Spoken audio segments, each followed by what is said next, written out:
নমস্কার বন্ধুরা, কথক কৌশিকের গল্পের আসরে আপনাদের স্বাগত। আশা করি আপনারা সবাই সুস্থ আছেন। বন্ধুরা, আজ আপনারা শুনবেন অমর কথাশিল্পী শরৎচন্দ্র চট্টোপাধ্যায় রচিত বিপ্রদাস। আজের প্রথম পর্ব।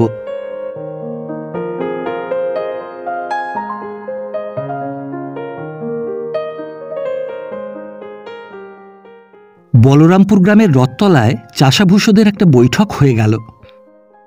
নিকটবর্তী রেলওয়ে লাইনের কুলি গ্যাং রবিবারের ছুটির ফাঁকে যোগদান করে সভার মর্যাদা বৃদ্ধি করল এবং কলকাতা থেকে জনকয়েক নামকরা বক্তা এসে আধুনিককালের অসাম্য ও অমৈত্রীর বিরুদ্ধে তীব্র প্রতিবাদ করে জ্বালাময়ী বক্তৃতা দান করলেন।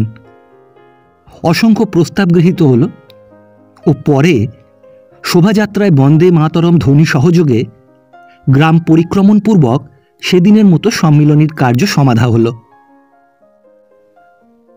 বলরামপুর সমৃদ্ধ গ্রাম। ছোট বড় অনেকগুলি তালুকদার ও সম্পন্ন গৃহস্থের বাস। এক প্রান্তে মুসলমান কৃষক পল্লী ও তারই অদূরে ঘর কয়েক বাগদি ও দুলেদের বসতি। ভাগীরথীর একটি শাখা বহুকাল পূর্বে মোজে অর্ধবৃত্তাকারে ক্রোশেক বিস্তৃত বিলের সৃষ্টি করেছে। এরই তীরে তাদের কুটির। এই গ্রামের সর্বাপেক্ষা বিত্তশালী ব্যক্তি যজ্ঞেশ্বর মুখোপাধ্যায়। জমি জমা, তালুক, তেজারতি প্রভৃতিতে তাঁর সম্পত্তি ও সম্পদ প্রচুর বললে অতিশয়োক্তি হয় না। তাঁর সুবৃহৎ অট্টালিকার সামনের পথে এই শোভাযাত্রা যখন রক্তপতাকায় লিখিত নানাবিধ বাণী ও বিপুল চিৎকারে কৃষক মজুরের জয় জয়কার হেঁকে অতিক্রম করছিল, তখন দ্বিতলের বারান্দায় দাঁড়িয়ে এক দীর্ঘাকৃতি বলিষ্ঠ গঠন যুবক নিচের সমস্ত দৃশ্য নিঃশব্দে নিরীক্ষণ করছিল। অকস্মাৎ তাঁর প্রতি দৃষ্টি পড়ায় বিক্ষুব্ধ জনতার উদ্বেলিত কোলাহল যেন এক মুহূর্তে নিভে গেল। পূর্ববর্তী নেতৃস্থানীয় জন দুই তিন ব্যক্তি চমকে ইতস্তত চেয়ে বহু লোকের দৃষ্টি অনুসরণ করে ওপরের দিকে মুখ তুলতেই তিনি থামের আড়ালে ধীরে ধীরে অন্তর্হিত হয়ে গেলেন। তাঁরা জিজ্ঞাসা করলেন, কে? অনেকেই চাপা মৃদুকণ্ঠে উত্তর দিল, বিপ্রদাসবাবু। কে বিপ্রদাস? গাঁয়ের জমিদার বুঝি? কে একজন বলল, হ্যাঁ। নেতারা শহরের লোক, কাউকে বড় একটা গ্রাহ্য করেন না। উপেক্ষা ভরে বললেন, ও এই, এবং পরক্ষণেই উচ্চ চিৎকারে মাথার ওপর হাত ঘুরিয়ে সমস্বরে হাঁকলেন, বলো ভারত মাতার জয়, বলো কৃষাণ মজুরের জয়, বলো বন্দে মাতরম। বিশেষ ফল হল না। অনেকেই চুপ করে রইল অথবা মনে মনে বলল, এবং যে দু চারজন সাড়া দিল তাদেরও ক্ষীণ কণ্ঠ বেশি ঊর্ধ্বে উঠল না। বিপ্রদাসের বারান্দা ডিঙিয়ে তাঁর কানে পৌঁছল কিনা বোঝা গেল না। নেতারা নিজেদের অপমানিত জ্ঞান করলেন। বিরক্ত হয়ে বললেন, এই একটা সামান্য গ্রাম্য জমিদার, তাকেই এত ভয়? ওরাই তো আমাদের পরম শত্রু। আমাদের গায়ের রক্ত অহরহ শুষে খাচ্ছে। আমাদের আসল অভিযান তো ওদেরই বিরুদ্ধে। ওরা যে... প্রদীপ্ত বাগ্মিতায় সহসা বাধা পড়ল। বহু শানিত স্বর তখনও তাদের তুনে সঞ্চিত ছিল, কিন্তু প্রয়োগ করায় বিঘ্ন ঘটল। কে একজন ভিড়ের মধ্যে থেকে আসতে বলল, ওর দাদা। কার? একটি 25-26 বছরের যুবক নিশান নিয়ে সকলের আগে চলছিল। সে ফিরে দাঁড়িয়ে বলল, উনি আমারই বড় ভাই। অথচ এই ছেলেটিরই আগ্রহ, উদ্যম ও অর্থ ব্যয়ে আজকের অনুষ্ঠান সফল হতে পেরেছিল। ও আপনার? আপনিও বুঝি এখানকার জমিদার? ছেলেটি সলজ্জ নত মুখে চুপ করে রইল। বিপ্রদাস নিজের বসবার ঘরে ছোট ভাইকে ডেকে এনে বললেন, কালকের আয়োজনটা মন্দ হয়নি, অনেকটা চমক লাগাবার মতো। ওয়ারক্রাইগুলো বেশ বাছা বাছা, ঝাঁঝ আছে তা মানতেই হবে। দ্বিজদাস চুপ করে দাঁড়িয়ে রইল। বিপ্রদাস প্রশ্ন করলেন, তো শোভাযাত্রাটা কি বিশেষ করে আমারই উদ্দেশ্যে আমার নাকের ডগা দিয়ে নিয়ে যাওয়া হলো? ভয় পাবো বলে? দ্বিজদাস শান্ত স্বরে জবাব দিল, শুধু আপনার জন্যেই নয়, শোভাযাত্রা যে পথ দিয়েই নিয়ে যাওয়া হোক, ভয় যাদের পাওয়ার তারা তো পাবেই দাদা। বিপ্রদাস মুচকে হাসলেন। সে একেবারে অবজ্ঞা ভরা। বললেন, তোমার দাদা ঠিক সে জাতের মানুষ নয়।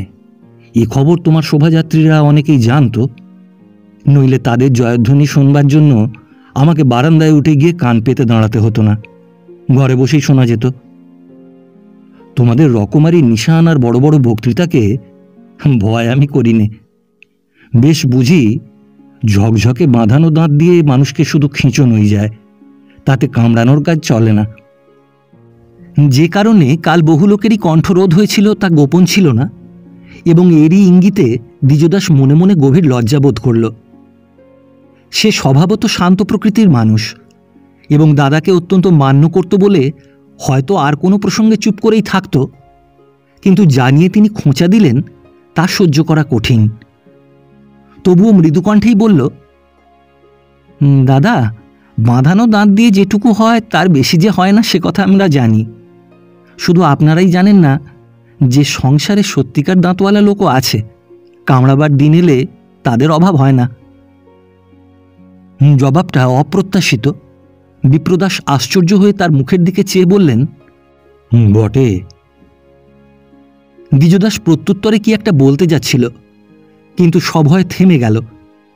ভয় বিপ্রদাসকে নয়, অকস্মাৎ দ্বারের বাইরে মায়ের কণ্ঠস্বর শোনা গেল। তোরা দরজায় পর্দা টাঙিয়ে রাখিস কেন বলতো? ছোঁয়াছুঁই না করে যে ঘরে ঢুকবো তার জো নেই। ঘর সংসার বিলিতি ফ্যাশনে ভরে গেল। দ্বিজদাস ব্যস্ত হয়ে পর্দা টেনে দিল এবং বিপ্রদাস চৌকি ছেড়ে উঠে দাঁড়াল। একজন প্রৌঢ়া বিধবা মহিলা ভেতরে প্রবেশ করলেন। বয়স 40 উত্তীর্ণ হয়েছে, কিন্তু রূপের অবধি নেই।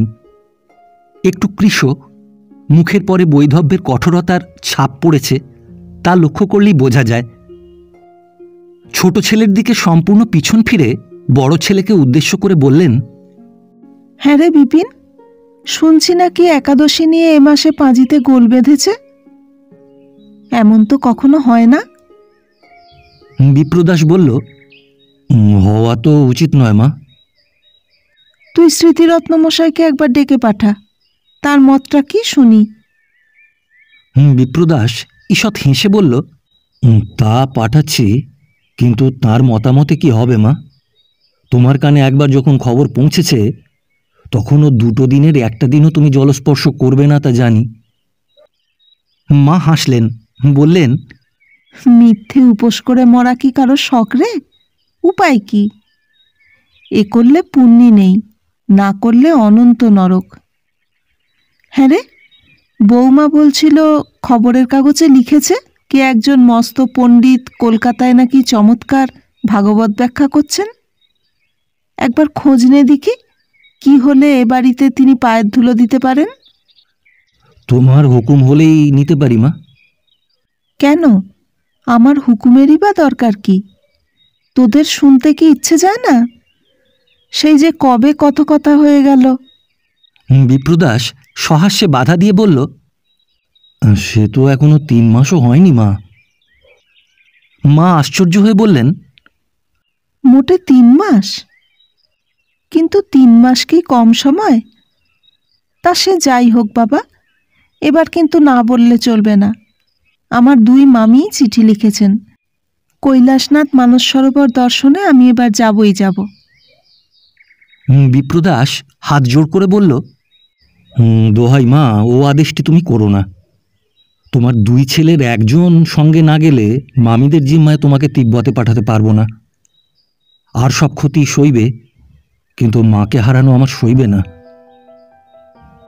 মায়ের 2 চোখ ছলছল করে এলো। বললেন, ভয় নেই রে, কৈলাসের পথে মরণ হবে তেমন পুণ্যি তোর মায়ের নেই। আমি আবার ফিরে আসব। কিন্তু ছেলের মধ্যে তুই তো আমার সঙ্গে যেতে পারবি না বিপিন। তোর পরেই এত বড় সংসারের সব ভার, আর পিছনে যে ছেলে দাঁড়িয়ে আছে তাকে নিয়ে আমি বৈকুণ্ঠে যেতেও রাজি নই। বামুনের ছেলে হয়ে সন্ধে আহ্নিক তো অনেক দিনই ছেড়েছে। শুনতে পাই কলকাতায় খাদ্যাখাদ্যের নাকি বিচার করে না। এর ওপর কাল কি করেছে শুনেছিস? বিপ্রদাস ভালো মানুষের মতো মুখ করে বলল, কি আবার করলে? কই শুনিনি তো কিছু। নিশ্চয়ই শুনেছিস। তোর চোখকে ফাঁকি দেবে এত বুদ্ধি ও ছোড়ার ঘটে নেই। কিন্তু এর একটা প্রতিকার কর। ও আমারই খাবে পড়বে, আর আমারই টাকায় কলকাতা থেকে লোক এনে আমার প্রজা বিগ্রবার ফোন দিয়ে আঁটবে। ওর কলকাতার খরচা তুই বন্ধ কর। বিপ্রদাস আশ্চর্য হয়ে বলল, সে কি কথা মা? পড়ার খরচ বন্ধ করে দেব? ও পড়বে না? দরকার কি? আমার শ্বশুরের স্কুলের ছাত্ররা যখন দল বেঁধে এসে বললে বিদেশি লেখাপড়ায় দেশের সর্বনাশ হলো, তখন তাদের তুই তেড়ে মারতে গেলি। আর তোর নিজের ছোট ভাই যখন ঠিক ওই কথাই বলে বেড়ায়, তার কি কোনো প্রতিবিধান করবি নি? এ তোর কেমন বিবেচনা? বিপ্রদাস হাসি মুখে বলল, তার কারণ আছে মা। স্কুলের ক্লাসে প্রমোশন না পেয়ে ও নালিশ করলে আমার সয় না, কিন্তু দ্বিজুর মতো MA পাশ করে বিলিতি শিক্ষাকে যত খুশি গাল দিয়ে বেড়াক, আমার গায়ে লাগে না। কিন্তু এটা আমার টাকায় আমার প্রজা খেপানো। দ্বিজদাস এতক্ষণ নিঃশব্দে ছিল, একটা কথারও জবাব দেয়নি। এবার উত্তর দিল, বলল, কালকের সভা সমিতির জন্যে তোমাদের এস্টেটের একটা পয়সাও আমি অপব্যয় করিনি। মা ঘরে ঢুকে পর্যন্ত একবারও পেছনে তাকাননি, এখনও চাইলেন না। বিপ্রদাসকেই প্রশ্ন করলেন, তাহলে হতভাগাকে জিজ্ঞেস কর, টাকা পেল কোথায়? রোজগার করেছে? ঠিক এমনি সময় পর্দার বাইরে টুংটাং করে একটুখানি চুরির শব্দ হলো। বিপ্রদাস কান পেতে শুনে বলল, ওই তো তার জবাব মা। তোমার নিজের ঘরের বউ যদি টাকা জোগায়, কে আটকাবে বলো দেখি? মায়ের মনে পড়ল, বললেন, ও তাই বটে, সতীর কাজেই। বড় মানুষের মেয়ে বাপের জমিদারি থেকে বছরে যে 6,000 টাকা পায়, সে আমার খেয়াল ছিল না। তিনিই গুণধর দেওরকে টাকা জোগাচ্ছেন। একটুখানি স্থির থেকে বললেন, তোর সম্বন্ধ করতে বেআই মশাই নিজে যখন এলেন, তখনই কর্তাকে আমি বলেছিলাম, রায়বাড়ির মেয়ে ঘরে এনে কাজ নেই। ওদের বংশেরই তো অনাথ রায় বিলেতে গিয়ে মেম বিয়ে করেছিল। ওরা পারে না কি? ওদের অসাধ্য সংসারে কি আছে? বিপ্রদাস তেমনি হাসি মুখে চুপ করে রইল। সে জানত সতীর অদৃষ্টে এ খোঁটা আর যাবার নয়। তার বাপের বাড়ির সম্পর্কে কে এক অনাথ রায় বাঙালি মেম বিয়ে করেছিল, এ কথা মা আর ভুলতে পারলেন না। সকলেই চুপ করে আছে দেখে তিনি পুনশ্চ বললেন, আচ্ছা থাক, বাবা কৈলাসনাথ এবারে টেনেছেন, তাকে দর্শন করে ফিরে আসি, তারপরে এর বিহিত করব। এই বলে তিনি ঘর থেকে বের হয়ে গেলেন। বিপ্রদাস বলল, কিরে দ্বিজু, মাকে নিয়ে পারবি যেতে? উনি ঝোঁক যখন ধরেছেন তখন থামানো যাবে বলে ভরসা হয় না। দ্বিজদাস তৎক্ষণাৎ অস্বীকার করে বলল, হ্যাঁ, আপনি তো জানেন ঠাকুর দেবতায় আমার বিশ্বাস নেই। তাছাড়া আমার সঙ্গে উনি বৈকুণ্ঠে যেতেও নারাজ, এ তো তার নিজের মুখ থেকেই শুনলেন। বিপ্রদাস বিরক্ত হয়ে বললেন, হ্যাঁ রে পণ্ডিত, শুনলাম। তুই যেতে পারবি কিনা তাই বল। আমার এখন মরবার ফুরসত নেই। এই বলে দ্বিজদাস অন্য প্রশ্নের পূর্বেই ঘর ছেড়ে চলে গেল। বিপ্রদাস নিঃশ্বাস ফেলে বলল, তাই বটে, এমনই দেশের কাজ যে মাকেও মানা চলে না। এইখানে মায়ের একটুখানি পরিচয় দেওয়া আবশ্যক। বিপ্রদাসের ইনি বিমাতা। তাঁর জননীর মৃত্যুর বৎসরকাল পরেই যজ্ঞেশ্বর দয়াময়ীকে বিবাহ করে গৃহে এনেছিলেন, এবং সেই দিন থেকে এর হাতেই সে মানুষ। ইনি যে জননী নন এ সংবাদ বিপ্রদাস যথেষ্ট বয়স না হওয়া পর্যন্ত জানতেও পারেনি। এ বাড়িতে দ্বিজদাস সবচেয়ে বেশি খাতির করত বৌদিদিকে। তার সর্ববিধ বাজে খরচের টাকাও আসত তাঁরই বাক্স থেকে। সতী শুধু সম্পর্ক হিসেবেই তার বড় ছিল না, বয়সের হিসেবেও মাস কয়েকের বড় ছিল। তাই অধিকাংশ সময়ই তাকে নাম ধরে ডাকত। এই নিয়ে ছেলেবেলায় দ্বিজু মায়ের কাছে কত যে নালিশ করেছে তার সংখ্যা নেই। মাত্র 11 বছর বয়সে সতী বধূরূপে এই গৃহে প্রবেশ করেছিল বলে তার আদরের সীমা ছিল না। শাশুড়ি হেসে বলতেন, সত্যি নাকি? কিন্তু এ তো তোমার বড় অন্যায় বৌমা, দেওরের নাম ধরে ডাকা। সতী বলতো, অন্যায় কেন? আমি যে ওর চেয়ে বয়সে অনেক বড়। অনেক বড়? কত বড় মা? আমি জন্মেছি বৈশাখ মাসে, ও জন্মেছে ভাদ্র মাসে। মা সহাস্যে বলতেন, ভাদ্র মাসেই তো বটে মা, আমারই মনে ছিল না। এর পরেও আর যদি কখনো নালিশ করতে আসে ওর কান মুলে দেব। আদালতে হেরে দ্বিজু রাগ করে চলে গেলে বধূকে কোলের কাছে টেনে নিয়ে শাশুড়ি সস্নেহে বলতেন, ও ছেলে মানুষ কিনা তাই বোঝে না। ঠাকুরপো বললে বাড়ি খুশি হয়, মাঝে মাঝে ডেকো, কেমন মা? সতী রাজি হয়ে ঘাড় নেড়ে জবাব দিয়েছিল, আচ্ছা মা, মাঝে মাঝে তাই বলে ডাকব। সেদিন যে ছিল বালিকা, আজ সে এত বড় বাড়ির গৃহিণী। বিধবা হওয়ার পরে শাশুড়ি তো থাকেন নিজের জপ তপ ধর্মকর্ম নিয়ে। তবুও তাঁর সেদিনের সেই উপদেশটুকু পরবর্তীকালে সতীর অনেকদিন অনেক কাজে লেগেছে। যেমন আজ। পূর্বকথিত ঘটনার পরে প্রায় 15-16 দিন কেটে গেছে। সকালবেলা সতী দেওরের পড়বার ঘরের মধ্যে প্রবেশ করতে করতে ডাকল, ভাই ঠাকুরপো। দ্বিজদাস হাত তুলে থামিয়ে দিয়ে বলল, থাক বৌদি, আর খোশামদের আবশ্যক নেই, আমি করব। কি করবে শুনি? তুমি যা হুকুম করবে তাই, কিন্তু দাদারে ভারী অন্যায়। অন্যায়টা কিসে হলো বলো তো? দ্বিজদাস তেমনি রাগ করেই বলল, আমি জানি, এইমাত্র দাদার ঘরের সম্মুখ দিয়ে এসেছি। ভেতরে তিনি, মা এবং তোমার ষড়যন্ত্র যা হচ্ছিল আমার কানে গেছে। তাঁদের সাহস নেই আমাকে বলেন, তাই তোমাকে ধরেছেন কাজ আদায়ের জন্যে। কত বড় অন্যায় বলো তো? অন্যায় তো নয় ঠাকুরপো, তারা বেশ জানেন যে তারা বলা মাত্রই জবাব আসবে।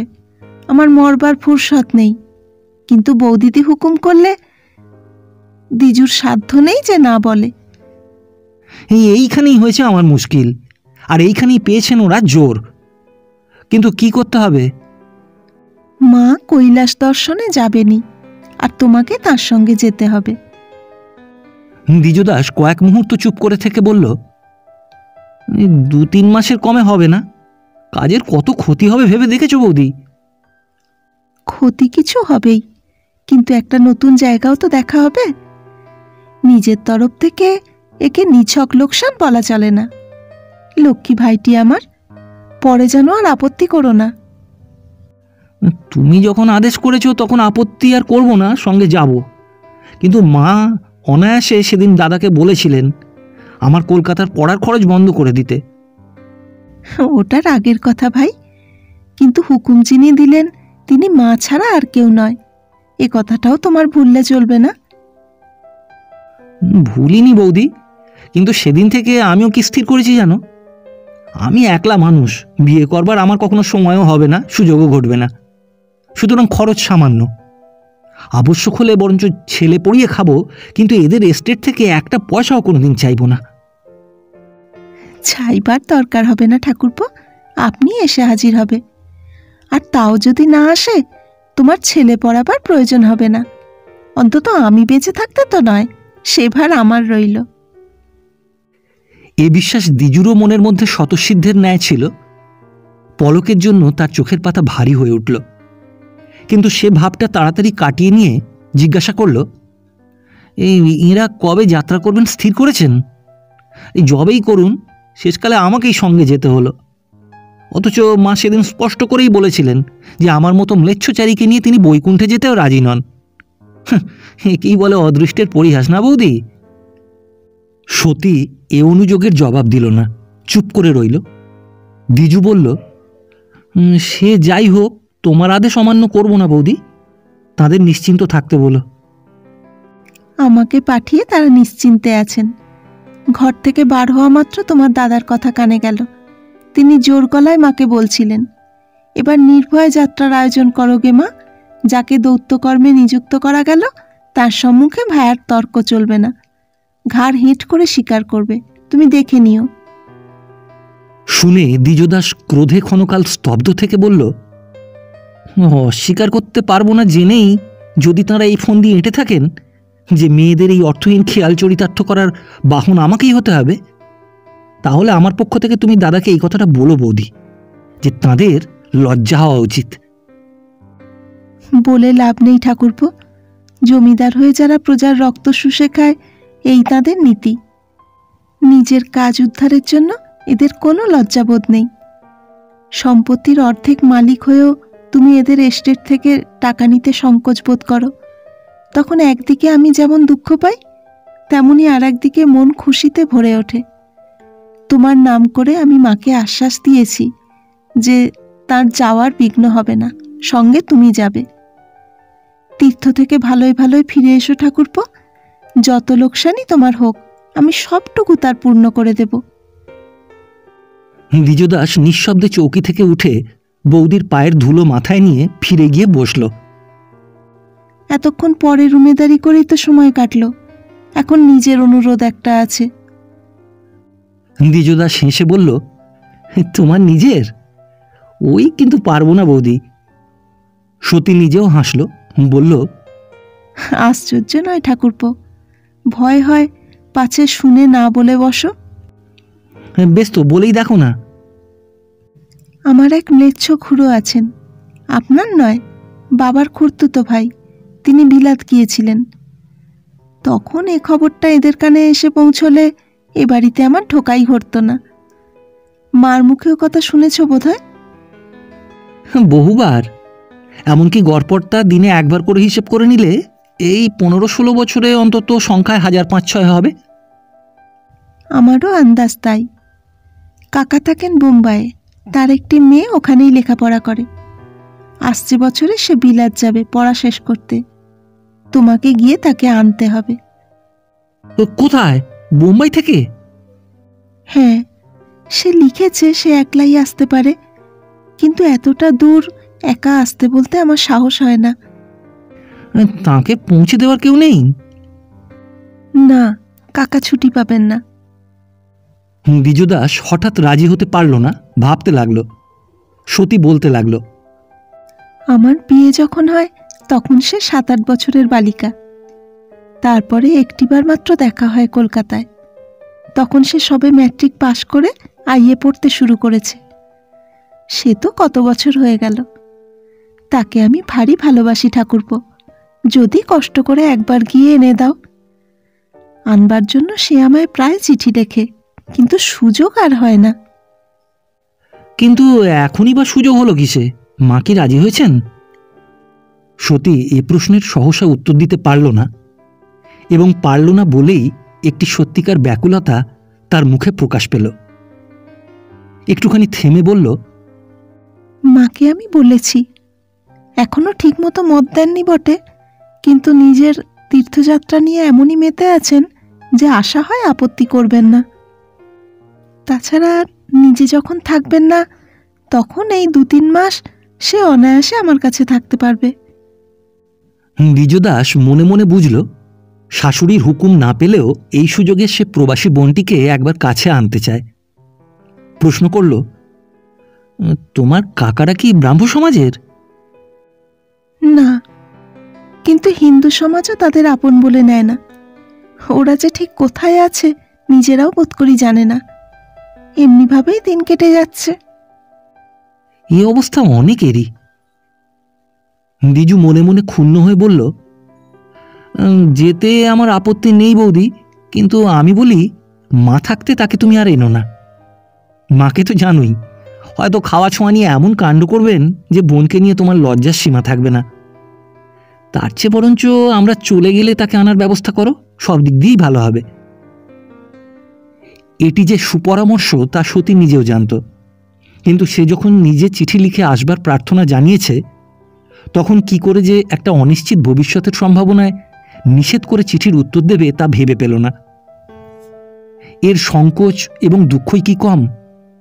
বলল, নিজের বোন বলে বলছি না ঠাকুরপো, কিন্তু সেবার মাসখানেক তাকে কলকাতায় অত্যন্ত নিকটে পেয়ে নিশ্চয়ই বুঝেছি যে রূপে গুণে তেমন মেয়ে সংসারে দুর্লভ। বাইরে থেকে তাদের আচার ব্যবহার যেমনই দেখাক, মা যদি তাকে দুটো দিনও কাছে কাছে দেখতে পান তো ম্লেচ্ছ মেয়েদের সম্বন্ধে তার ধারণা বদলে যাবে, কখনো তাকে অশ্রদ্ধা করতে পারবেন না। কিন্তু এই দুটো দিনই যে মাকে দেখানো শক্ত বৌদি, তিনি দেখতেই চাইবেন না, এও সত্য। কিন্তু তার রূপটাও তো চোখে পড়বে, চোখ বুঝে তো মা এটা অস্বীকার করতে পারবেন না, সেও তো একটা পরিচয়। দ্বিজদাস চুপ করে রইল।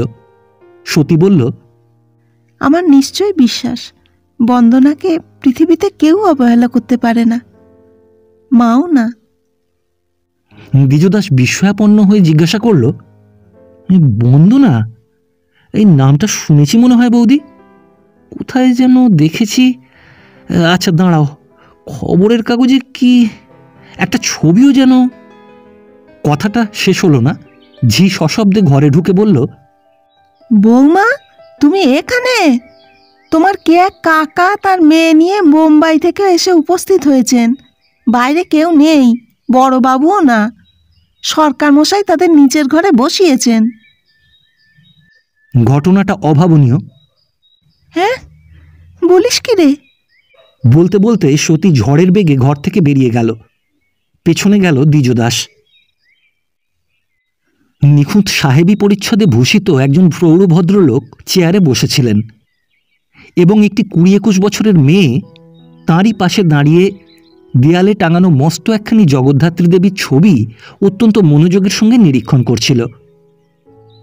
তারও পরনে যাচ্ছিল তার নিছক মেম সাহেবের মতো না হোক, বাংলার মেয়ে বলেও হঠাৎ মনে হয় না। বিশেষত গায়ের রংটা যেন সাদার ধার ঘেঁষে আছে, এমনই ফর্সা। দেহের গঠন ও মুখের শ্রী অনিন্দ্য সুন্দর। দেওরের কাছে সতী এইমাত্র যে গর্ব করে বলেছিল তার রূপটা তো শাশুড়ির চোখে পড়বে, বস্তুত এ কথা সত্য। বোনের হয়ে এরূপ নিয়ে অহংকার করা চলে। ঘরে ঢুকে সতী গড় হয়ে প্রণাম করল, বলল, সেজো কাকা, মেয়ের বাড়িতে এতকাল পরে পায়ের ধুলো পড়ল।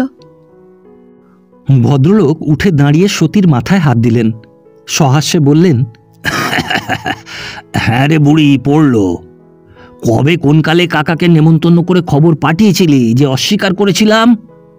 কখনো বলেছিস আসতে? নিজে যখন যেচে এলাম তখন মস্ত ভনিতা করে বলা হচ্ছে পায়ের ধুলো পড়ল। দ্বিজদাসের প্রতি চোখ পড়তে জিজ্ঞাসা করলেন, এটি কে? সতী পেছনে চেয়ে দেখে বলল, ওটি আমার দেওর দ্বিজু। দ্বিজদাস দূর থেকে নমস্কার করল।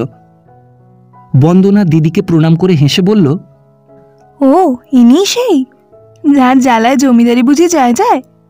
আমাকে চিঠিতে লিখেছিলে বংশ ছাড়া গোত্র ছাড়া ভয়ঙ্কর স্বদেশী। অমন কথা তোকে আবার কবে লিখলুম? এই তো সেদিন, এরই মধ্যে ভুলে গেলে? সতী ঘাড় নেড়ে বলল, না, ওসব লিখিনি, তোর মনে নেই। দ্বিজদাস এতক্ষণ পর্যন্ত কি এক প্রকার সংকোচের বশে যেন আড়ষ্ট হয়েছিল। অনাত্মীয় অপরিচিত যুবতী স্ত্রীলোকের সামনে কি করা উচিত, কি বললে ভালো দেখায়, কিছুই স্থির করতে পারছিল না। ইতিপূর্বে কখনো সুযোগও ঘটেনি, প্রয়োজনও হয়নি। কিন্তু এই নবাগত তরুণীর আশ্চর্য স্বচ্ছন্দতায় সে যেন একটা নতুন শিক্ষা লাভ করল।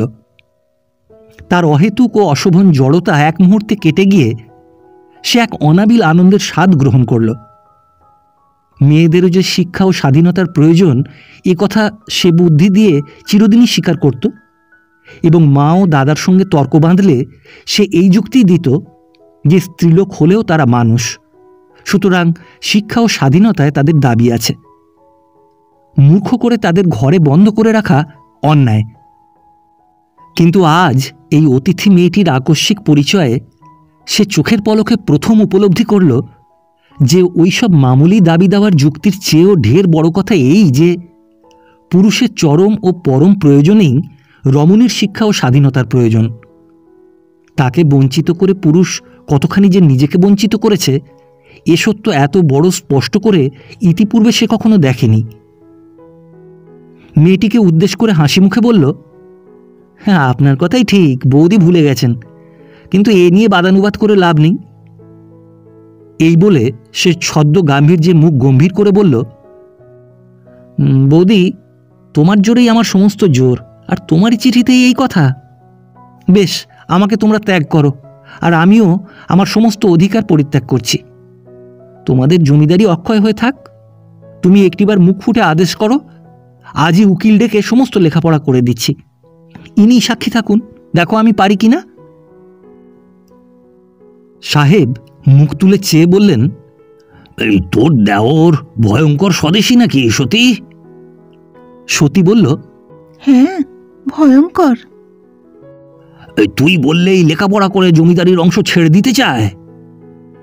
সতী ঘাড় নেড়ে জবাব দিল, ও স্বচ্ছন্দে পারে, ওর অসাধ্য কাজ নেই।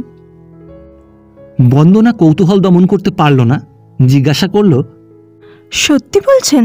চিরকালের জন্য বাস্তবিক সমস্ত ত্যাগ করতে পারেন? দ্বিজদাস তার মুখের প্রতি ক্ষণকাল দৃষ্টিপাত করে বলল, সত্যিই পারি, ওতে আমার এক তিল লোভ নেই। দেশের 15 আনা লোক একবেলা পেট ভরে খেতে পায় না, উদয়াস্ত পরিশ্রম করেও না। আর বিনা পরিশ্রমে আমার বরাদ্দ পোলাও কালিয়া। ও পাপের অন্ন আমার মুখে রোচে না, গলায় আটকাতে চায়। ও বিষয় আমার গেলেই ভালো, তখন দেশের 5 জনের মতো খেটে খেয়ে বাঁচি। জোটে মঙ্গল, না জোটে তাদের সঙ্গে উপোস করে মরতে পারলে বরঞ্চ একদিন হয়তো স্বর্গেও যেতে পারবো, কিন্তু এ পথে কোনো কালে সে আশা নেই। বন্দনা নিষ্পলক চোখে চেয়ে শুনছিল। কথা শেষ হলে আর কোনো কথা বলল না, শুধু মুখ দিয়ে তার একটা নিঃশ্বাস পড়ল। সতীর হঠাৎ যেন চমক ভাঙল। ঠাকুরপোর এছাড়া যেন আর কথা নেই, বলে বলে এমনই মুখস্থ হয়ে গেছে। বলল, ও পুরনো বক্তৃতা পড়ে দিও ঠাকুরপো, ঢের সময় পাবে। সেজ কাকাবাবুর হয়তো এখনো হাত মুখও ধোয়া হয়নি। বন্দনা, চল ভাই, ওপরে গিয়ে কাপড় চোপড় ছাড়বি। সাহেব জিজ্ঞাসা করলেন, জামাই বাবাজিকে দেখছি না তো? সতী বলল, তিনি সকালেই কি একটা জরুরি কাজে বেরিয়েছেন, ফিরতে বোধ করে দেরি হবে। বন্দনা জিজ্ঞাসা করল, মেজদি, তোমার শাশুড়িকে তো দেখতে পেলুম না, বাড়িতেই আছেন? এখনো আছেন, কিন্তু শীঘ্রই কৈলাস মানস সরোবরে তীর্থযাত্রা করবেন। সমস্ত সকালটা পূজা আহ্নিক নিয়েই থাকেন, আর একটু বেলা হলেই তাকে দেখতে পাবে। তিনি খুব বেশি ধর্মকর্ম নিয়েই থাকেন না? হ্যাঁ। বিধবা হওয়ার পরে শুনেছি ঘর সংসার কিছুই দেখেন না, সত্যি? সত্যি বই কি, সব আমাকেই দেখতে শুনতে হয়। বন্দনা উৎসুক হয়ে জিজ্ঞাসা করল, উনি তোমার সৎ শাশুড়ি না মেজদি? চোখে তো দেখিনি বোন, লোকে হয়তো মিথ্যে কথা বলে। দ্বিজদাস উত্তর দিয়ে বলল, মিথ্যেই বলে, কারণ সৎ শাশুড়ির মানে দাদার সৎমা তো, মিছে কথা। সৎমা বটে, দাদার নয়, আমার। সে যাক, স্নানাদি সেরে নিয়ে সে আলোচনা পরে হবে, এখন ওপরে চলুন। আচ্ছা, আমি দেখি গে, বৌদি আর দেরি করো না, এদের নিয়ে এসো। এই বলে সে আয়োজনের তত্ত্বাবধান করতে চলে যাচ্ছিল। এমনই সময় মাকে দেখে থমকে দাঁড়ালো। খুব সম্ভব দয়াময়ী খবর পেয়েই আহ্নিকের মাঝখানেই পুজোর ঘর ছেড়ে চলে এসেছিলেন। বয়স বেশি নয় বলে তিনি বৈধব্যের পরেও সচরাচর অনাত্মীয় পুরুষদের সামনে বের হতেন না, অন্তরালে থেকেই কথা কইতেন। কিন্তু আজ একেবারে ঘরের মাঝখানে এসে দাঁড়ালেন, মাথার কাপড় কপালে ওপর পর্যন্ত টেনে দেওয়া, কিন্তু মুখের সবখানেই দেখা যাচ্ছে। আমার সেজ কাকা বাবু মা, আর এটি আমার বোন বন্দনা। এই বলে সতী কাছে এসে হঠাৎ শাশুড়িকে প্রণাম করল। এমন অকারণে প্রণাম প্রথাও নয়, কেউ করেও না। দয়াময়ী মনে মনে হয়তো একটু আশ্চর্য হলেন, কিন্তু সে উঠে দাঁড়াতে সস্নেহে সযত্নে তার চিবুক স্পর্শ করে অঙ্গুলির প্রান্তভাগ চুম্বন করে আশীর্বাদ করলেন। কিন্তু বন্দনার প্রতি চোখ পড়তেই তার চোখের দৃষ্টি রুক্ষ হয়ে উঠল। দিদির দেখা দেখি সেও কাছে এসে প্রণাম করল, কিন্তু তিনি স্পর্শ করলেন না, বরঞ্চ বোধহয় স্পর্শ বাঁচাতেই এক পা পিছিয়ে গিয়ে শুধু অস্ফুটে বললেন, বেঁচে থাকো। বেইমশাই, নমস্কার। ছেলে মেয়ের ভাগ্য যে হঠাৎ আপনার পায়ের ধুলো পড়ল। ভদ্রলোক প্রতি নমস্কার করে বললেন, হ্যাঁ, এই নানা কারণে সময় পাই নেবেন ঠাকুরন, কিন্তু না বলে কয়ে হঠাৎ এরম এসে পড়ার জন্য দোষ মার্জনা করবেন। এবারে যখন আসবো যথাসময় একটা খবর দিয়েই আসবো। দয়াময়ী এসব কথার কোনো উত্তর দিলেন না, শুধু বললেন, পুজো আহ্নিক এখনো সারা হয়নি বেইমশাই, আবার দেখা হবে। বৌমা, এদের ওপরে নিয়ে যাও, খাওয়া দাওয়ার যেন কষ্ট না হয়। বিপিন এলে আমার কাছে একবার পাঠিয়ে দিও। এই বলে তিনি আর কোনো দিকে না চেয়ে ঘর থেকে বেরিয়ে গেলেন। বাহ্যত প্রচলিত সৌজন্যের বিশেষ কিছু যে ত্রুটি হলো তা নয়, কিন্তু ভেতরের দিক দিয়ে সকলেরই মনে হলো জ্যোৎস্নার মাঝামাঝি একখণ্ড কালো মেঘ নির্মল আকাশের এক প্রান্ত থেকে অপর প্রান্ত পর্যন্ত ভেসে গেল। বন্দনা স্নানাদি সেরে বসবার ঘরে প্রবেশ করে দেখল পিতা ইতিপূর্বেই প্রস্তুত হয়ে নিয়েছেন। একখানা জমকালো গোছের আরাম কেদারায় বসে চোখে চশমা দিয়ে সংবাদপত্রে মনোনিবেশ করেছেন। পাশের ছোট্ট টেবিলের উপর এক রাশ খবরের কাগজ, এবং কাছে দাঁড়িয়ে দ্বিজদাস সেগুলির তারিখ মিলিয়ে গুছিয়ে দিচ্ছে। ট্রেনের মধ্যে এবং কাজের ভিড়ে কয়েকদিনের কাগজ দেখবার তাঁর সুযোগ হয়নি। কন্যাকে ঘরে ঢুকতে দেখে চোখ তুলে বললেন, মা, আমরা দুটোর গাড়িতেই কলকাতায় যাব স্থির করলাম। দিদির বাড়িতে দিন কতক যদি তোমার থাকবার ইচ্ছে হয় তো ফেরবার পথে তোমাকে পৌঁছে দিয়ে আমি সোজা বোম্বাই চলে যাব, কি বলো? কলকাতায় তোমার কদিন দেরি হবে বাবা? এই 5-7 দিন, দিন আষ্টেক, তার বেশি নয়। কিন্তু তারপরে আমাকে বোম্বাইয়ে নিয়ে যাবে কে?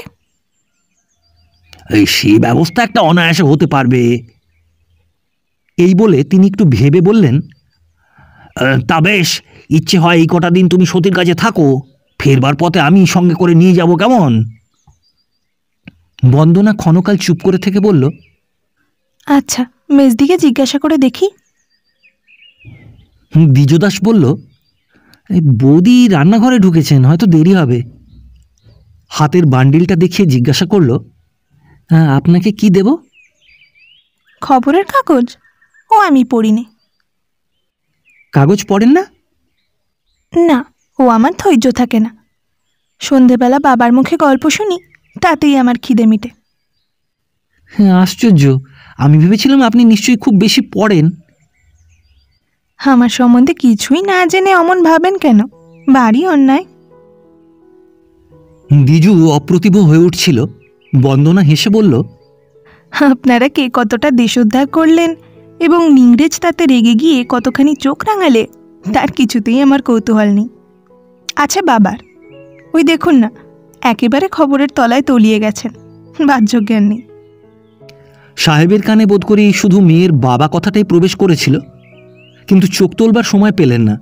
বললেন, এই একটু সবুর কর, বলছি। ঠিক এই জবাবটাই আমি খুঁজছিলাম।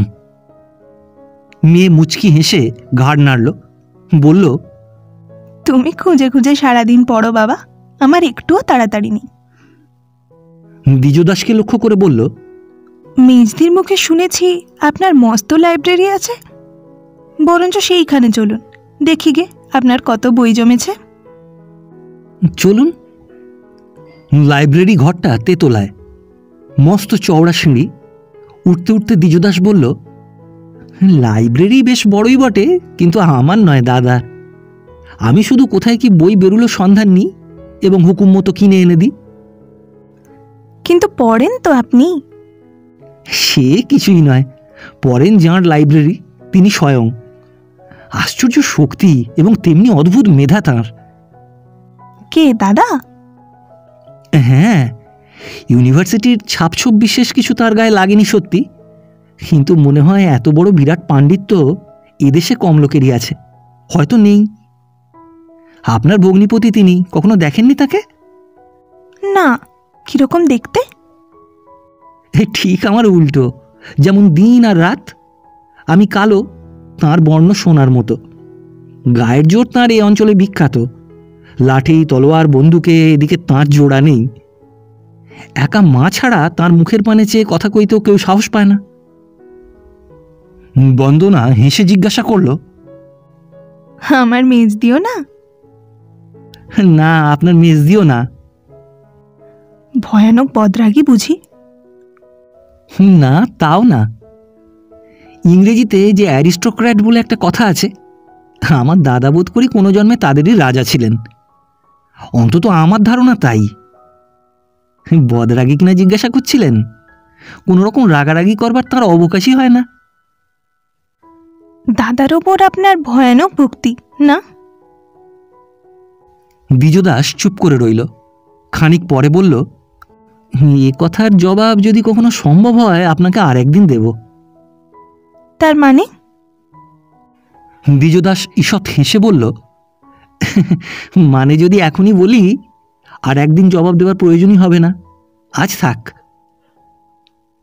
মস্ত লাইব্রেরি, যেমন মূল্যবান আলমারি, টেবিল, চেয়ার প্রভৃতি আসবাব, তেমনি সুশৃঙ্খলায় পরিপাটি করে সাজানো। পল্লীগ্রামে এত বড় একটা বিরাট কাণ্ড দেখে বন্দনা আশ্চর্য হয়ে গেল। বোম্বাই শহরে এ বস্তুর অভাব নেই, সে তুলনায় এ হয়তো তেমন কিছু নয়, কিন্তু পল্লীগ্রামে বাস করে কোনো একজনের নিছক নিজের জন্য এত অধিক সঞ্চয় সত্যই বিস্ময়ের ব্যাপার। জিজ্ঞাসা করল, বাস্তবে কি এত বই দাদা পড়েন নাকি? পড়েন এবং পড়েছেন। আলমারি বন্ধ নয়, কোনো একটা বই খুলে দেখুন না, তাঁর পড়ার চিহ্ন হয়তো চোখে পড়বে। এত সময় পান কখন? দিনরাত শুধু এই করেন নাকি? না, অন্তত আমি তো জানি নে। তাছাড়া আমাদের বিষয় সম্পত্তি ভীষণ কিছু একটা না হলেও নিতান্ত কমও নয়। তার কোথায় কি আছে এবং হচ্ছে সমস্ত দাদার চোখের ওপর।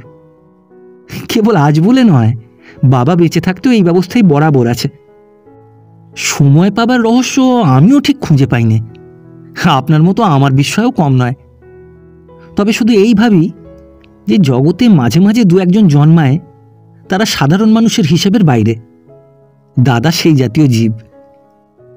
আমাদের মতো হয়তো এদের কষ্ট করে পড়তেও হয় না। ছাপার অক্ষর চোখের মধ্যে দিয়ে আপনি গিয়ে মগজে ছাপ মেরে দেয়। কিন্তু দাদার কথা এখন থাক, আপনি তাকে এখনো চোখে দেখেননি। আমার মুখে একতরফা আলোচনা অতিশয়োক্তি মনে হতে পারে, কিন্তু আমার শুনতে খুব ভালোই লাগছে। কিন্তু কেবল ভালো লাগাটাই তো সব নয়। পৃথিবীতে আমরাও অত্যন্ত সাধারণ আরও 10 জন তো আছি। একটিমাত্র অসাধারণ ব্যক্তি যদি সমস্ত জায়গা জুড়ে বসে, আমরা যাই কোথায়? ভগবান মুখটা তো কেবল পরের স্তব গাইতেই দেননি। অর্থাৎ দাদাকে ছেড়ে এখন ছোট ভাইয়ের একটু স্তব গাইতে চান, এই তো? দ্বিজও হাসল, বলল, চাই তো বটে, কিন্তু সুযোগ পাই কোথায়? যারা পরিচিত তারা কান দেবে না। অচেনার কাছে একটু গুনগুন করে বলা চলে, কিন্তু সাহস পাইনে। ভয় হয় অভ্যাসের অভাবে নিজের স্তব নিজের মুখে হয়তো বেঁধে বেঁধে যাবে। না যেতেও পারে, চেষ্টা করে দেখুন। আমার বিশ্বাস পুরুষেরা এই বিদ্যে আজন্মসিদ্ধ। আর দেরি করবেন না, আরম্ভ করুন। দ্বিজু মাথা নেড়ে বলল, না, পেরে উঠব না। তার চেয়ে বরঞ্চ নিরিবিলি বসে 2-4খানা বই দেখুন, আমি বৌদিকে পাঠিয়ে দিচ্ছি। এই বলে সে চলে যেতে উদ্যত হতেই বন্দনা জোর করে বলে উঠল, বেশ তো আপনি। না, একলা ফেলে আমাকে যাবেন না। বই আমি অনেক পড়েছি, তার দরকার নেই। আপনি গল্প করুন, আমি শুনি। কিসের গল্প? আপনার নিজের। তাহলে একটু সবুর করুন, আমি এক্ষুনি নিচে গিয়ে ঢের ভালো বক্তা পাঠিয়ে দিচ্ছি। পাঠাবেন মেজদিকে তো? তার দরকার নেই। তার বলবার যা কিছু ছিল চিঠিতেই শেষ হয়ে গেছে। সেগুলো সত্যি কি না এখন তাই শুনতে চাই। না, সত্যি নয়, অন্তত 12 আনা মিথ্যে। আচ্ছা, আপনি নাকি শীঘ্রই বিলেতে যাচ্ছেন? বন্দনা বুঝল এই লোকটি নিজের প্রসঙ্গ আলোচনা করতে চায় না এবং জিদ করার মতো ঘনিষ্ঠতা অশোভন হবে। বলল, বাবার ইচ্ছে তাই। স্কুলের বিদ্যেটা তিনি সেখানে গিয়েই শেষ করতে বলেন। আপনিও কেন চলুন না? আমার নিজের আপত্তি নেই, কিন্তু টাকা পাবো কোথায়? সেখানে ছেলে পড়িয়েও চলবে না, এবং এত ভার বৌদির ওপরেও চাপাতে পারবো না। এই আশা বৃথা। শুনে বন্দনা হাসল, বলল, দ্বিজুবাবু, এ আপনার রাগের কথা। নইলে যে অর্থ আপনাদের আছে তাতে শুধু নিজে নয়, ইচ্ছে করলে এ গ্রামের অর্ধেক লোককে সঙ্গে করে নিয়ে যেতে পারেন। বেশ, সে ব্যবস্থা আমি করে দিচ্ছি, আপনি যাওয়ার জন্য প্রস্তুত হন। সে ব্যবস্থা হবার নয়, টাকা প্রচুর আছে সত্যি, কিন্তু সেসব দাদার, আমার নয়। আমি দয়ার ওপর আছি বললেও অত্যুক্তি হয় না।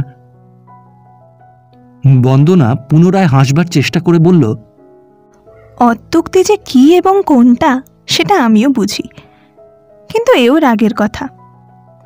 মেজদির চিঠিতে একবার শুনেছিলাম যে যে সম্পত্তি আপনি নিজে অর্জন করেননি সে নিতে আপনি অনিচ্ছুক। এ কথা কি ঠিক নয়? যদি ঠিকও হয় সে মানুষের ধর্মবুদ্ধির কথা, রাগের নয়, কিন্তু এই সমস্ত কারণ নয়। সমস্ত কারণটা কি শুনতে পাইনি?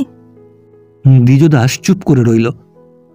বন্দনা ক্ষণকাল তার মুখের পানে চেয়ে থেকে আস্তে আস্তে বলল, আমি স্বভাবত এত কৌতূহলী নই, এবং আমারই আগ্রহ যে সৃষ্টি ছাড়া আতিশয্য সে বোধ আমারও আছে। কিন্তু বোধ থাকলেই সংসারে সব প্রয়োজন মেটে না, অভাব হাঁ করে চেয়ে থাকে। আপনার কথা আমি এত বেশি শুনেছি যে আপনি যখন প্রথম ঘরে ঢুকলেন অপরিচিত বলে আপনাকে মনেই হলো না, যেন কতবার দেখেছি, এমনি সহজে চিনতে পারলুম। মেজদিকে এত কথা বলতে পেরেছেন আর আমাকে পারেন না। আর কিছু না হোক, তার মতো আমিও তো একজন আত্মীয়। কথা শুনে দ্বিজু অবাক হয়ে গেল এবং অকস্মাৎ সমস্ত ব্যাপারটা মনে পড়ে তার সংকোচ ও বিস্ময়ের অবধি রইল না। সম্পূর্ণ অচেনা বয়স্তা কন্যার সঙ্গে নির্জনে এইভাবে আলাপ করার ইতিহাস এই প্রথম। দেয়ালে ঘড়ির দিকে চেয়ে দেখল 1 ঘন্টারও ওপরে কেটে গেছে। ইতিমধ্যে নিচে কেউ যদি তাদের খুঁজে থাকে, এ বাড়িতে তার জবাব যে কি সে ভেবে পেল না। হয়তো দাদা বাড়ি ফিরেছেন, হয়তো মায়ের আহ্নিক সারা হয়েছে। হঠাৎ সমস্ত দেহ মন তার ব্যাকুল হয়ে যেন এক মুহূর্তে সিঁড়ির দিকে ছুটে গেল, কিন্তু কিছুই করতে না পেরে তেমনই স্তব্ধ হয়ে বসে রইল। কই বললেন না? বলুন। দ্বিজুর চমক ভাঙল। বলল, যদি বলি আপনাকেই প্রথম বলবো, বৌদিকেও আজও বলিনি। সে বোঝাপড়া তিনি করবেন, আমি কিন্তু না শুনে। বলা যে উচিত নয় এ সম্বন্ধে দ্বিজুর সংশয় ছিল না, কিন্তু অনুরোধ উপেক্ষা করারও তার শক্তি রইল না।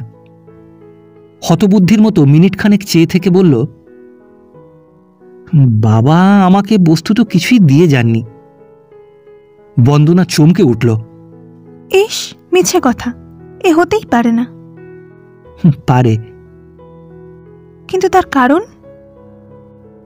বাবার বোধহয় ধারণা জন্মেছিল আমাকে দিলে সম্পত্তি তার নষ্ট হয়ে যেতে পারে। এ ধারণার কোনো সত্যিকার হেতু ছিল? ছিল। আমাকে বাঁচাবার জন্যে একবার তার বহু টাকা নষ্ট হয়ে গেছে। বন্দনার মনে পড়ল এই ধরনের একটা ইঙ্গিত একবার সতীর চিঠির মধ্যে ছিল। জিজ্ঞাসা করল, বাবা উইল করে গেছেন? এ শুধু দাদাই জানেন, তিনি বলেন না। বন্দনা নিঃশ্বাস ফেলে বলল, তবু রক্ষে। আমি ভেবেছি বুঝি তিনি সত্যিই উইল করে আপনাকে বঞ্চিত করে গেছেন। তার নিজের ইচ্ছের অভাব ছিল না, কিন্তু মনে হয় দাদা করতে দেননি। দাদা করতে দেননি? আশ্চর্য। দাদাকে জানলে আর আশ্চর্য মনে হবে না। সন্ধে হয়ে গেছে, ঘরে তখনও চা করে আলো দিয়ে যায়নি। আমি পাশের ঘরে একটা বই খুঁজছিলাম, হঠাৎ বাবার কথা কানে গেল। দাদা বললেন না। বাবা জিদ করতে লাগলেন, না কেন বিপ্রদাস? আমার পিতামহকালের সম্পত্তি আমি নষ্ট হতে দিতে পারবো না, পরলোকে থেকেও আমি শান্তি পাব না। তবুও দাদা জবাব দিলেন, না, সে কোনো মতেই হতে পারে না। বাবা বললেন, তবুও তোমারই হাতে আমি সমস্ত রেখে গেলাম, যদি ভালো মনে করো দিও, যদি তা না মনে করতে পারো তাকে দিও না। এর পরেও বাবা 2-3 বছর বেঁচে ছিলেন, কিন্তু আমি নিশ্চয়ই জানি তিনি তার মত পরিবর্তন করেননি। বন্দনা মৃদু কণ্ঠে প্রশ্ন করল, এ কথা আর কেউ জানে? কেউ না, শুধু আমি জানি লুকিয়ে শুনেছিলাম বলে। বন্দনা বহুক্ষণ নীরবে থেকে অস্ফুটে বলল, সত্যই আপনার দাদা অসাধারণ মানুষ। দ্বিজদাস শান্তভাবে শুধু বলল, হ্যাঁ, কিন্তু এখন আমি নিচে যাই, আমার অনেক বিলম্ব হয়ে গেছে। আপনি বসে বসে বই পড়ুন যতক্ষণ না ডাক পড়ে। এখন বই পড়বার রুচি নেই, চলুন আমিও যাই। অন্তত 8-10 দিন তো এখানে আছি, বই পড়বার অনেক সময় পাব। দ্বিজদাস চলতে উদ্যত হয়েছিল, থমকে দাঁড়িয়ে জিজ্ঞাসা করল, আপনার বাবার সঙ্গে আজ কলকাতা যাবেন না? না, তার ফেরবার পথে বোম্বাইয়ে চলে যাব। বরঞ্চ আমি বলি, তার ফেরবার পথেই আপনি কিছুদিন এখানে থেকে যাবেন। প্রথমে সেই ইচ্ছে ছিল, কিন্তু এখন দেখছি তাতে ঢের অসুবিধে। আমাকে পৌঁছে দেওয়ার তো কেউ নেই, কিন্তু আপনি যদি রাজি হন, আপনার পরামর্শই শুনি। কিন্তু আমি তো তখন থাকবো না, এই সোমবারে মাকে নিয়ে কৈলাস তীর্থে যাত্রা করব। বন্দনার দুই চোখ আনন্দে ও উৎসাহে উজ্জ্বল হয়ে উঠল। কৈলাস? কৈলাসে যাবেন? শুনেছি সে নাকি এক পরমাশ্চর্য বস্তু। সঙ্গে আপনাদের আর কে কে যাবেন?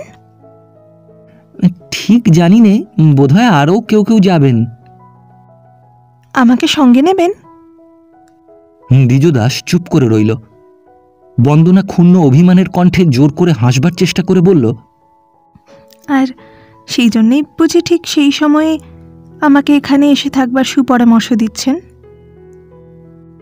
দ্বিজদাস তার মুখের পানে চোখ তুলে শান্তভাবে বলল, সত্যি এই জন্য পরামর্শ দিয়েছি। বৌদি এত কথা লিখেছেন, কেবল এই খবরটি দেননি যে আমাদের এটা কত বড় গোঁড়া হিন্দুর বাড়ি। এর আচার বিচারের কঠোরতার কোনো আভাস ছিটিতে পাননি? বন্দনা মাথা নেড়ে বলল, না। না? আশ্চর্য। একটুখানি থেমে দ্বিজদাস বলল, একা আমি ছাড়া আপনার ছোঁয়া জল পর্যন্ত খাবার লোক এ বাড়িতে কেউ নেই। কিন্তু দাদা? না। মেজদি? না, তিনিও না।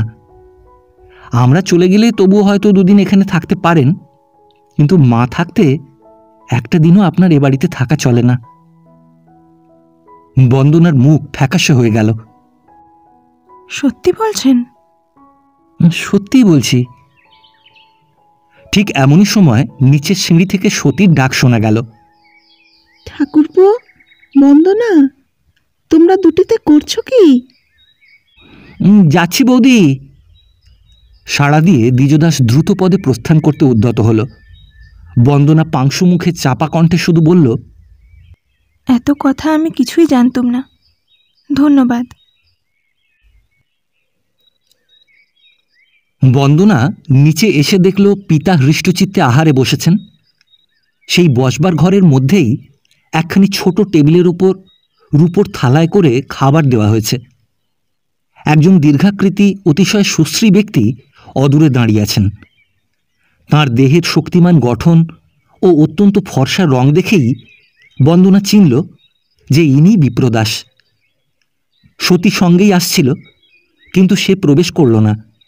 দ্বারের অন্তরালে দাঁড়িয়ে প্রণাম করতে ইঙ্গিত করে জানালো যে হ্যাঁ, ইনি। বাঙালির মেয়েকে এ শেখাবার কথা নয়, এবং ইতিপূর্বে মাকে যেমন সে ভূমিষ্ঠ প্রণাম করেছিল, বড় ভগ্নিপতিকেও তাই করত। কিন্তু হঠাৎ কেমন যেন তার সমস্ত মন বিদ্রোহ করে উঠল। এর অনন্য সাধারণ বিদ্যা ও বুদ্ধির বিবরণ দ্বিজদাসের মুখে না শুনলে হয়তো এই প্রচলিত শিষ্টাচার লঙ্ঘন করবার কথা তার মনেও উঠত না। কিন্তু এই পরিচয়ই তাকে কঠিন করে তুলল। দিদির মর্যাদা রক্ষা করে সে হাত তুলে একটা নমস্কার করল বটে, কিন্তু তার উপেক্ষাটাই তাতে স্পষ্টতর হয়ে উঠল। কথা বলল সে পিতার সঙ্গেই। বলল, তুমি একলা খেতে বসেছ, আমাকে ডেকে পাঠাওনি কেন? সাহেব মুখ তুলে চাইলেন, বললেন, এই আমার যে গাড়ির সময় হলো মা, কিন্তু তোমার তো তাড়াতাড়ি নেই। এই আমি চলে গেলে তোমরা ধীরে সুস্থে খাওয়া দাওয়া করতে পারবে। সতী আড়াল থেকে ঘাড় নেড়ে এর অনুমোদন করল। বন্দনা তাকে লক্ষ্য করে বলল, মেজদি, এতগুলো দামি রূপোর বাসন নষ্ট করলে কেন? বাবাকে এনামেল বা চিনেমাটির বাসনে খেতে দিলেই তো হতো। সাহেবের জীবনও বন্ধ হল। অত্যন্ত সরল প্রকৃতির মানুষ তিনি। কন্যার কথার তাৎপর্য কিছুই বুঝলেন না। ব্যস্ত এবং লজ্জিত হয়ে উঠলেন, যেন দোষটা তাঁর নিজেরই। এই তাই তো আমি লক্ষ্য করিনি। সতী কোথা গেলে? আমাকে ডিশে খেতে দিলেই হতো। বিপ্রদাসের মুখ ক্রোধে কঠোর ও গম্ভীর হয়ে উঠল। এ তাবৎ এত বড় অপমান করতে তাকে কেউ সাহস করেনি। এই নবাগত কুটুম্ব মেয়েটি তাকে যেমন করল। বাসন নষ্ট হবার দুশ্চিন্তা একটা ছলনা মাত্র। আসলে এ তাদের আচারনিষ্ঠ পরিবারের প্রতি নির্লজ্জ ব্যঙ্গ, এবং খুব সম্ভব তাকেই উদ্দেশ্য করে এ দুরভিসন্ধি কে তার মাথায় এনে দিল বিপ্রদাস ভেবে পেল না। কিন্তু যেই দিক এই ভালো মানুষ বৃদ্ধ ব্যক্তিটিকে উপলক্ষ সৃষ্টি করার কদর্যতায় তার বিরক্তির অবধি রইল না। কিন্তু সে ভাব দমন করে জোর করে একটুখানি হেসে বলল, তোমার দিদির কাছে শোনোনি যে গোঁড়া হিন্দুর বাড়ি? এখানে এনামেল বলো চিনেমাটি বলো কিছুই ঢোকবার জো নেই, শোনোনি? বন্দনা বলল, কিন্তু দামি পাত্রগুলো তো নষ্ট হয়ে গেল। সাহেব ব্যাকুল হয়ে বলে উঠলেন, কিন্তু শুনেছি ঘি মাখিয়ে একটুখানি পুড়িয়ে নিলেই। বিপ্রদাস এ কথায় কান দিল না। যেমন বলছিল তেমনি বন্দনাকেই লক্ষ্য করে বলল, এ বাড়িতে রূপোর বাসনের অভাব নেই, কিন্তু বিশেষ কোনো কাজে লাগে না। তোমার বাবা সম্বন্ধে আমার গুরুজন, এ বাড়িতে অত্যন্ত সম্মানিত অতিথি। রূপোর বাসনের যত দামি হোক, তাঁর মর্যাদার কাছে একেবারেই তুচ্ছ। তোমাদের আসার উপলক্ষে কতকগুলো যদি নষ্ট হয়ে যায়, যাক না। এই বলে একটু মুচকি হেসে বলল, তোমার দিদির মতো তোমারও যদি কোনো গোঁড়াদের বাড়িতে বিয়ে হয়, তোমার বাবা এলে তাকে মাটির সরাতে খেতে দিও। ফেলা গেলে কারো কিছু গায়ে লাগবে না। কি বলো বন্দনা? ইস, তাই বই কি, বাবার জন্য আমি সোনার পাত্র গড়িয়ে রেখে দেব। বিপ্রদাস হাসি মুখে উত্তর দিল, সে তুমি পারবে না। যে পারে সে বাপের সম্বন্ধে অমন কথা মুখে আনতেও পারে না, এমনকি অপরকে অপমান করার জন্যেও না। তোমার বাবাকে তুমি যত ভালোবাসো, আর একজন তার কাকাকে বোধ করি তার চেয়েও বেশি ভালোবাসে। শুনে সাহেবের মনের উপর থেকে একটা ভার নেমে গেল তাই নয়, সমস্ত অন্তর খুশিতে ভরে গেল। বললেন, তোমার এই কথাটা বাবা ভারী সত্যি। দাদা যখন হঠাৎ মারা গেলেন তখন সতী খুবই ছোট, বিদেশে চাকরি নিয়ে থাকি, সর্বদা বাড়ি আসা ঘটে না। আর এলেও সমাজের শাসনে একলাটি থাকতে হয়। কিন্তু সতী ফাঁক পেলেই আমার কাছে ছুটে আসতো। বন্দনা তাড়াতাড়ি বাধা দিল, ওসব কথা থাক না বাবা। না না, আমার সুজে সমস্তই মনে আছে, মিথ্যে তো নয়। একদিন আমার সঙ্গে এক পাতে খেতেই বসে গেল। তার মা তো এই দেখে। আহ বাবা, তুমি যে কি বলো তার ঠিকানা নেই। কবে আমার মেজদি তোমার সঙ্গে? তোমার কিচ্ছু মনে নেই। সাহেব মুখ তুলে প্রতিবাদ করলেন, বাহ, মনে আছে বই কি। আর পাছে এই নিয়ে একটা গোলমাল হয়, তাই তোমার মা সেদিন কিরকম ভয়ে ভয়ে। বাবা, আজ তুমি নিশ্চয়ই গাড়ি ফেল করবে। কটা বেজেছে জানো? সাহেব ব্যস্ত হয়ে পকেট থেকে ঘড়ি বের করলেন। সময় দেখে নিরুদ্বেগের নিঃশ্বাস ফেলে বললেন, তুই এমন ভয় লাগিয়ে দিস যে চমকে উঠতে হয়। এখনো ঢের দেরি, অনায়াসে গাড়ি ধরা যাবে। বিপ্রদাস সহাস্যে সায় দিয়ে বলল, হ্যাঁ, গাড়ির এখনো ঢের দেরি। আপনি নিশ্চিন্ত হয়ে আহার করুন, আমি নিজে স্টেশনে গিয়ে আপনাকে তুলে দিয়ে আসব। এই বলে সে ঘর থেকে বেরিয়ে গেল। দ্বারের আড়াল থেকে সতী কাছে এসে দাঁড়াতেই বন্দনা অত্যন্ত মৃদু কণ্ঠে জিজ্ঞাসা করল, মেজদি, বাবা কি কাণ্ড করলেন শুনেছ? সতী মাথা নেড়ে বলল, হ্যাঁ। তোমার শাশুড়ির কানে গেলে হয়তো তোমাকে দুঃখ পেতে হবে না মেজদি? হয় হবে, এখন থাক, কাকা শুনতে পাবেন। কিন্তু তোমার স্বামী, তিনিও যে নিজের কানে সমস্তই শুনে গেলেন। এই অপরাধের মার্জনা বোধ করি তার কাছেও নেই। সতী হাসল, বলল, অপরাধ যদি সত্যি হয়ে থাকে আমি বা মার্জনা চাইব কেন? সে বিচার আমি তারপরেই ছেড়ে দিয়ে নিশ্চিন্ত হয়ে আছি। যদি থাকো নিজের চোখেই দেখতে পাবে। কাকা, তোমাকে আর কি এনে দেব বলো? সাহেব মুখ তুলে বললেন, এই যথেষ্ট যথেষ্ট, আমার খাওয়া হয়ে গেছে মা, আর কিছুই চাই নে। এই বলে উঠে দাঁড়ালেন। ক্রমশ স্টেশনে যাত্রা করবার সময় হয়ে এলো। নিচে গাড়ি বারান্দায় মোটর অপেক্ষা করছে। বিছানা, ব্যাগ প্রভৃতি আর একখানা গাড়িতে চাপানো হয়েছে। সাহেব কাছে দাঁড়িয়ে বিপ্রদাসের সঙ্গে কথা কইছেন। এমনই সময় বন্দনা কাপড় পরে প্রস্তুত হয়ে কাছে এসে দাঁড়ালো। বলল, বাবা, আমি তোমার সঙ্গে যাব। পিতা বিস্মিত হলেন। এই রোদে স্টেশনে গিয়ে কি লাভ মা? শুধু স্টেশনে নয়, কলকাতায় যাব। যখন বোম্বাইয়ে যাবে আমি তোমার সঙ্গেই চলে যাব। বিপ্রদাস অত্যন্ত আশ্চর্য হয়ে বললেন, সে কি কথা, তুমি দিন কতক থাকবে বলেই তো জানি। বন্দনা উত্তরে শুধু বলল, না। কিন্তু তোমার তো এখনো খাওয়া হয়নি। না, দরকার নেই, কলকাতায় পৌঁছে খাবো। তুমি চলে যাচ্ছ, তোমার মেজদি শুনেছেন? ঠিক জানি নে, আমি চলে গেলেই শুনতে পাবেন। তুমি না খেয়ে অমন করে চলে গেলে সে ভারী কষ্ট পাবে। কষ্ট কিসের? আমাকে তো তিনি নেমন্তন্ন করে আনেননি যে না খেয়ে চলে গেলে তার আয়োজন নষ্ট হবে। তিনি নির্বোধ নন, বুঝবেন। এই বলে সে আর কথা না বাড়িয়ে দ্রুতপদে গাড়িতে গিয়ে বসল। সাহেব মনে মনে বুঝলেন কি একটা হয়েছে। না হলে হঠাৎ অকারণে কোনো কিছু করে ফেলবার মেয়ে সে নয়।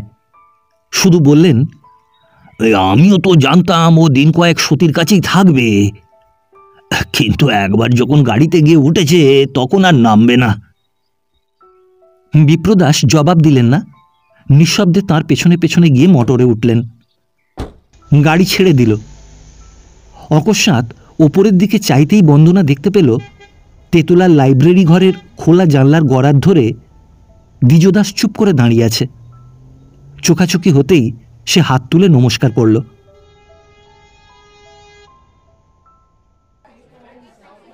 স্টেশনে পৌঁছে খবর পাওয়া গেল কোথায় কি একটা আকস্মিক দুর্ঘটনার জন্য ট্রেনের আজ বহু বিলম্ব। বোধ করি বা 1 ঘন্টারও বেশি লেট হবে। পরিচিত স্টেশন মাস্টারটিও হঠাৎ পীড়িত হওয়ায় একজন মাদ্রাজি রিলিভিং হ্যান্ড কাল থেকে কাজ করছিল। সে সঠিক সংবাদ কিছুই দিতে পারল না। শুধু অনুমান করল যে দেরি 1 ঘন্টাও হতে পারে, 2 ঘন্টাও হতে পারে। বিপ্রদাস সাহেবের মুখের দিকে চেয়ে বলল, কলকাতায় পৌঁছতে রাত্রি হয়ে যাবে, আজ কি না গেলেই চলে না? কেন চলবে না? আমার তো। বন্দনা বাধা দিয়ে বলে উঠল, না বাবা, সে হয় না। একবার বেরিয়ে এসে আর ফিরে যাওয়া চলে না। বিপ্রদাস অনুনয়ের সুরে বলল, কেন চলবে না বন্দনা? বিশেষত তুমি যখন না খেয়ে এসেছ, সারাদিন কি উপোস করেই কাটাবে?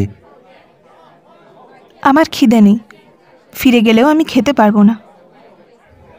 সাহেব মনে মনে ক্ষুণ্ণ হলেন। বললেন, এদের শিক্ষা দীক্ষাই আলাদা, একবার জিদ ধরলে আর টলানো যায় না। বিপ্রদাস চুপ করে রইল, আর অনুরোধ করল না।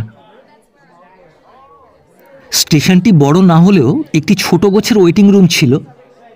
সেখানে গিয়ে দেখা গেল একজন ছোকরা বয়সের বাঙালি সাহেব ও তাঁর স্ত্রী ঘরখানি পূর্বেই দখলে এনেছেন। সাহেব সম্ভবত ব্যারিস্টার কিংবা ডাক্তার কিংবা বিলাতি পাশ করা প্রফেসরও হতে পারেন। এ অঞ্চলে কোথায় এসেছিলেন সে একটা রহস্য। আরামকেদারার 2 হাতলে 2টি পা দীর্ঘ প্রসারিত করে অর্ধসুপ্ত। আকস্মিক জনসমাগমে শুধু চোখ দুটি খুললেন। ভদ্রতা প্রকাশের উদ্যম এর বেশি অগ্রসর হল না। কিন্তু মহিলাটি চেয়ার ছেড়ে ব্যস্ত হয়ে উঠে দাঁড়ালেন। হয়তো মেম সাহেব হয়ে উঠতে তখনও পারেননি। কিন্তু উঁচু গোড়ালির জুতো ও পোশাক পরিচ্ছদের ঘটা দেখে মনে হয় এ বিষয়ে চেষ্টার ত্রুটি হচ্ছে না। ঘরের মধ্যে আর একখানা আরাম চৌকি ছিল। বন্দনা বাবাকে তাতে বসিয়ে দিয়ে নিজে একখানি বেঞ্চি অধিকার করে বসল এবং অত্যন্ত সমাদরে বিপ্রদাসকে আহ্বান করে বলল, জামাইবাবু, মিথ্যে দাঁড়িয়ে থাকবেন কেন? আমার কাছে এসে বসুন। বৃহৎ কাষ্ঠের দোষ নেই, আপনার জাত যাবে না। শুনে বন্দনার বাবা অল্প একটু হাসলেন, বললেন, এই বিপ্রদাসের ছোঁয়াছুঁয়ির বাজবিচার খুব বেশি নাকি? বিপ্রদাস নিজেও হাসল, বলল, বাজবিচার আছে, কিন্তু কি হলে খুব বেশি হয় না জানলে প্রশ্নের জবাব দিই কি করে? এই ধরো বন্দনা যা বললে। উনি না খেয়ে ভয়ানক রেগে আছেন। মেয়েরা রাগের মাথায় যা বলে তা নিয়ে আলোচনা হয় না। আমি রেগে নেই, একটুও রেগে নেই। আছো, এবং খুব বেশি রকমই রেগে আছো, নইলে আজ তুমি কলকাতায় না গিয়ে বাড়ি ফিরে যেতে। তাছাড়া তোমার আপনিই মনে পড়তো যে এইমাত্র আমরা যে এক গাড়িতেই এলাম। জাত গিয়ে থাকলে আগেই গেছে। বেঞ্চিতে বসার কথাটা শুধু তোমার ছল মাত্র। হোক ছল, কিন্তু সত্যি বলুন তো মুখুজ্জে মশাই, আমাদের ছোঁয়াছুঁয়ি করবার জন্য ফিরে গিয়ে আপনাকে আবার স্নান করতে হবে কি না? চলো না, বাড়ি ফিরে গিয়ে নিজের চোখে দেখবে। না, জানেন আপনি, মাকে প্রণাম করতে গেলে তিনি ছোঁবার ভয়ে দূরে সরে গিয়েছিলেন। বলতে বলতেই তার মুখ ক্রোধে ও লজ্জায় রাঙা হয়ে উঠল। বিপ্রদাস তা লক্ষ্য করল। উত্তরে শুধু শান্তভাবে বলল, কথাটা মিথ্যে নয়, অথচ সত্যিও নয়। এর আসল কারণ তার কাছে না গেলে তুমি বুঝতে পারবে না, কিন্তু সে সম্ভাবনা তো নেই। না, নেই। এই তীব্র অস্বীকারের হেতু এতক্ষণে বিপ্রদাসের কাছে স্পষ্ট হয়ে উঠল। মনে মনে তার ক্ষোভের অবধি রইল না। ক্ষোভ নানা কারণে। বিমাতার সম্বন্ধে কথাটা আংশিক সত্য মাত্র, এবং সে নিজেও যেন এতে কতকটা জড়িয়ে গেছে, অথচ বুঝিয়ে বলবারও সুযোগ নেই, সময়ও নেই। অন্যপক্ষে ধীর চিত্তে বোঝবার মতো মনোবৃত্তিও বন্দনায় একান্ত অভাব। সুতরাং চুপ করে থাকা ভিন্ন আর উপায় ছিল না। বিপ্রদাস একেবারেই নীরব হয়ে রইল। ছোকরা সাহেব পা নিচে নামিয়ে হাই তুলে বসলেন। জিজ্ঞাসা করলেন, আপনি জমিদার বিপ্রদাসবাবু না?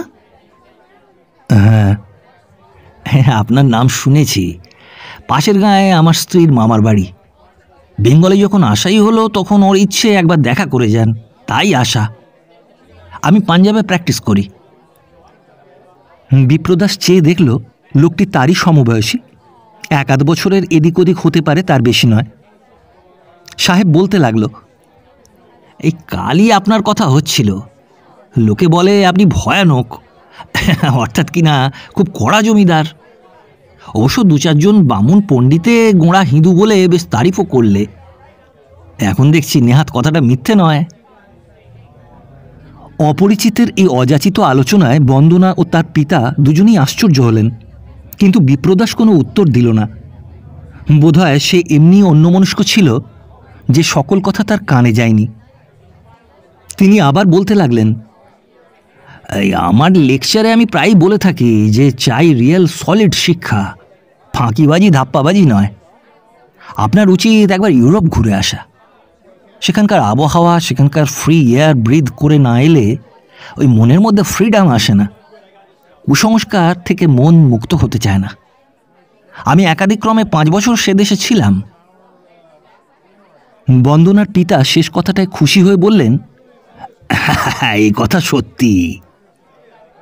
উৎসাহ পেয়ে তিনি গরম হয়ে উঠলেন, বললেন, এই ডেমোক্রেসি যুগে সবাই সমান, কেউ কারো ছোট নয়, এবং চাই প্রত্যেকেরই নিজের অধিকার জোর করে অ্যাসার্ট করা, কনসিকোয়েন্স তার যাই হোক না কেন। আমার টাকা থাকলে আপনার জমিদারির প্রত্যেক প্রজাকে আমি নিজের খরচে ইউরোপ ঘুরিয়ে আনতাম। নিজের রাইট কাকে বলে এ কথা তারা তখন নিজেরাই বুঝত। বন্দনার বোধ করি ভারী খারাপ লাগলো। সে আস্তে আস্তে বলল, জামাইবাবু তার প্রজাদের উপর অত্যাচার করেন এই খবর আপনাকে কে দিলে? আশা করি আপনার মামা শ্বশুরের ওপর কোনো জুলুম হয়নি। ও, উনি বুঝি আপনার ভগ্নিপতি? থ্যাঙ্কস, না, তিনি কোনো অভিযোগ করেননি। নিজের স্ত্রীকে উদ্দেশ্য করে সহাস্যে বললেন, এই তোমার বোনেরা যদি এই রকম হতো। আপনি বোধ করে বিলেত ঘুরে এসেছেন, জাননি? যান যান। ফ্রিডম, সাহস, শক্তি কাকে বলে সে দেশের মেয়েরা সত্যি কি একবার সচক্ষে দেখে আসুন। আমি নেক্সট টাইম যাবার সময় ওকে নিয়ে যাব স্থির করেছি। কেউ কোনো কথা বলবার আগেই স্টেশনের সেই রিলিভিং হ্যান্ডটি মুখ বাড়িয়ে জানালো যে ট্রেন ডিস্টেন্স সিগন্যাল পার হয়েছে, এসে পড়ল বলে। সকলে ব্যস্ত হয়ে প্ল্যাটফর্মে এসে দাঁড়ালেন। গাড়ি দাঁড়ালে দেখা গেল ছুটির বাজারে যাত্রী সংখ্যার সীমা নেই, কোথাও তিল ধারণের জায়গা পাওয়া কঠিন। মাত্র একখানি ফার্স্ট ক্লাস ও আর একখানি সেকেন্ড ক্লাস।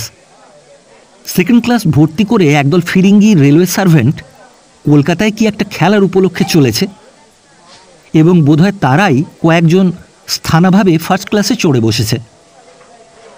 অপর্যাপ্ত মদ ও বিয়ার খেয়ে লোকগুলোর চেহারাও যেমন ভয়ঙ্কর, ব্যবহারও তেমনি বেপরোয়া। গাড়ির দরজা আটকে সকলে সমস্বরে চিৎকার করে উঠল, গো, যাও যাও।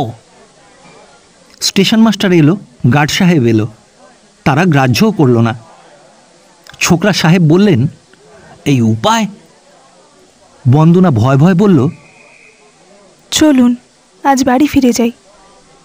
বিপ্রদাস বলল, না। না তো কি, না হয় রাত্রির ট্রেনে। ছোকরা সাহেব বললেন, সে ছাড়া আর উপায় কি, কষ্ট হবে তা হোক। বিপ্রদাস ঘাড় নেড়ে বলল, না, গাড়িতে 4-5 জন আছে, আর 4-5 জনের জায়গা হওয়া চাই। বন্দনার পিতা ব্যাকুল হয়ে বললেন, এই চাই তো জানি, কিন্তু ওরা সব মাতাল যে। বিপ্রদাসের সমস্ত দেহ যেন কঠিন লোহার মতো রিজু হয়ে উঠল। বলল, সে ওদের শখ, আমাদের অপরাধ নয়। উঠুন, আমি সঙ্গে যাব। এবং পরক্ষণেই গাড়ির হাতল ধরে সজোরে ধাক্কা দিয়ে দরজা খুলে ফেলল। বন্দনার হাত ধরে টেনে নিয়ে বলল, এসো। ছোকরা সাহেবকে ডেকে বলল, রাইট অ্যাসার্ট করবেন তো স্ত্রীকে নিয়ে উঠে পড়ুন, অত্যাচারী জমিদার সঙ্গে থাকতে ভয় নেই। মাতাল সাহেবগুলো এই লোকটির মুখের দিকে এক মুহূর্ত চেয়ে থেকে নিঃশব্দে গিয়ে ওদিকের বেঞ্চে বসে পড়ল। গণ্ডগোল শুনে পাশের কামরা সহযাত্রী সাহেবরা প্ল্যাটফর্মে নেমে দাঁড়ালো এবং রুক্ষ কণ্ঠে সমস্বরে প্রশ্ন করল, হোয়াটসঅ্যাপ? ভাবটা এই যে সঙ্গীদের হয়ে তারা বিক্রম দেখাতে প্রস্তুত। বিপ্রদাস অদূরবর্তী গার্ডকে ইঙ্গিতে কাছে ডেকে বলল, এই লোকগুলো খুব সম্ভব ফার্স্ট ক্লাসের প্যাসেঞ্জার নয়, তোমার ডিউটি এদের সরিয়ে দেওয়া। সে বেচারাও সাহেব, কিন্তু অত্যন্ত কালো সাহেব, সুতরাং ডিউটি যাই হোক ইতস্তত করতে লাগলো। অনেকেই তামাশা দেখছিল। সেই মাদ্রাজির রিলিভিং হ্যান্ডটিও দাঁড়িয়েছিল। তাকে হাত নেড়ে কাছে ডেকে বিপ্রদাস 5 টাকার একটি নোট দিয়ে বলল, আমার নাম আমার চাকরদের কাছে পাবে, তোমার কর্তাদের কাছে এর একটা তার করে দাও, যেই মাতাল ফিরিঙ্গির দল জোর করে ফার্স্ট ক্লাসে উঠেছে, নামতে চায় না। আর এ খবরটাও তাদের জানিও যে গাড়ির গার্ড দাঁড়িয়ে মজা দেখলে কিন্তু কোনো সাহায্য করলে না। গার্ড নিজের বিপদ বুঝল, সাহসে ভর করে সরে এসে বলল, don't you see they are big people, তোমরা রেলওয়ে সার্ভেন্ট, রেলের পাশে যাচ্ছ, বি কেয়ারফুল। কথাটা মাতালদের পক্ষে উপেক্ষণীয় নয়, অতএব তারা নেমে পাশের কামরায় গেল। কিন্তু ঠিক অহিংস মেজাজে গেল না। চাপা গলায় যা বলে গেল তাতে মন বেশ নিশ্চিন্ত হয় না। সে যা হোক, পাঞ্জাবের ব্যারিস্টার সাহেব গার্ডকে ধন্যবাদ দিয়ে বললেন, আপনি না থাকলে আজ হয়তো আমাদের যাওয়াই ঘটতো না। ও নো, এ আমার ডিউটি। গাড়ি ছাড়বার ঘণ্টা পড়ল। বিপ্রদাস নাম্বার উপক্রম করে বলল, আর বোধহয় আমার সঙ্গে যাবার প্রয়োজন নেই, ওরা আর কিছু করবে না। ব্যারিস্টার বললেন, এই সাহস করবে না, চাকরির ভয় আছে তো। বন্দনা দরজা আগলে দাঁড়িয়ে বলল, না, সে হবে না। চাকরির ভয়টাই চরম গ্যারান্টি নয়, সঙ্গে আপনাকে যেতেই হবে। বিপ্রদাস হেসে বলল, পুরুষ হলে বুঝতে এর চেয়ে বড় গ্যারান্টি সংসারের নেই। কিন্তু আমি যে কিছু খেয়ে আসিনি। খেয়ে আমিও তো আসিনি। সে তোমার শখ, কিন্তু একটু পরেই আসবে হোটেলওয়ালা বড় স্টেশন, সেখানে ইচ্ছে হলেই খেতে পারবে। কিন্তু সেই ইচ্ছে হবে না, উপোস করতে আমিও পারি। পেরে কোনো পক্ষেরই লাভ নেই, আমি নেমে যাই। ব্যারিস্টার সাহেবকে বলল, আপনি সঙ্গে রইলেন, একটু দেখবেন, যদি আবশ্যক হয় তো। বন্দনা বলল, চেন টেনে গাড়ি থামাবেন? সে আমিও পারবো। এই বলে সে জানলা দিয়ে মুখ বাড়িয়ে বাড়ির চাকরদের বলে দিল, তোমরা মাকে গিয়ে বলো যে উনি সঙ্গে গেলেন, কাল কিংবা পরশু ফিরবেন। ট্রেন ছেড়ে দিল। বন্দনা কাছে এসে বলল, আচ্ছা মুখুজ্জেমশাই, আপনি তো একগুঁয়ে কম নন। কেন? আপনি যে আমাদের জোর করে গাড়িতে তুললেন, কিন্তু ওরা তো ছিল মাতাল, যদি নেবে না গিয়ে একটা মারামারি বাঁধিয়ে দিত। তাহলে ওদের চাকরি যেত। কিন্তু আমাদের কি যেত? দেহের অস্থিপঞ্জর, সেটা চাকরির চেয়ে তুচ্ছ বস্তু নয়। বিপ্রদাস ও বন্দনা দুজনেই হাসতে লাগলো। অন্য মহিলাটিও হঠাৎ একটুখানি হেসে ঘাড় ফেরালো। শুধু তার স্বামী পাঞ্জাবের নবীন ব্যারিস্টার মুখ গম্ভীর করে রইলেন। বন্দনার বাবা এতক্ষণ বিশেষ মনোযোগ করেননি।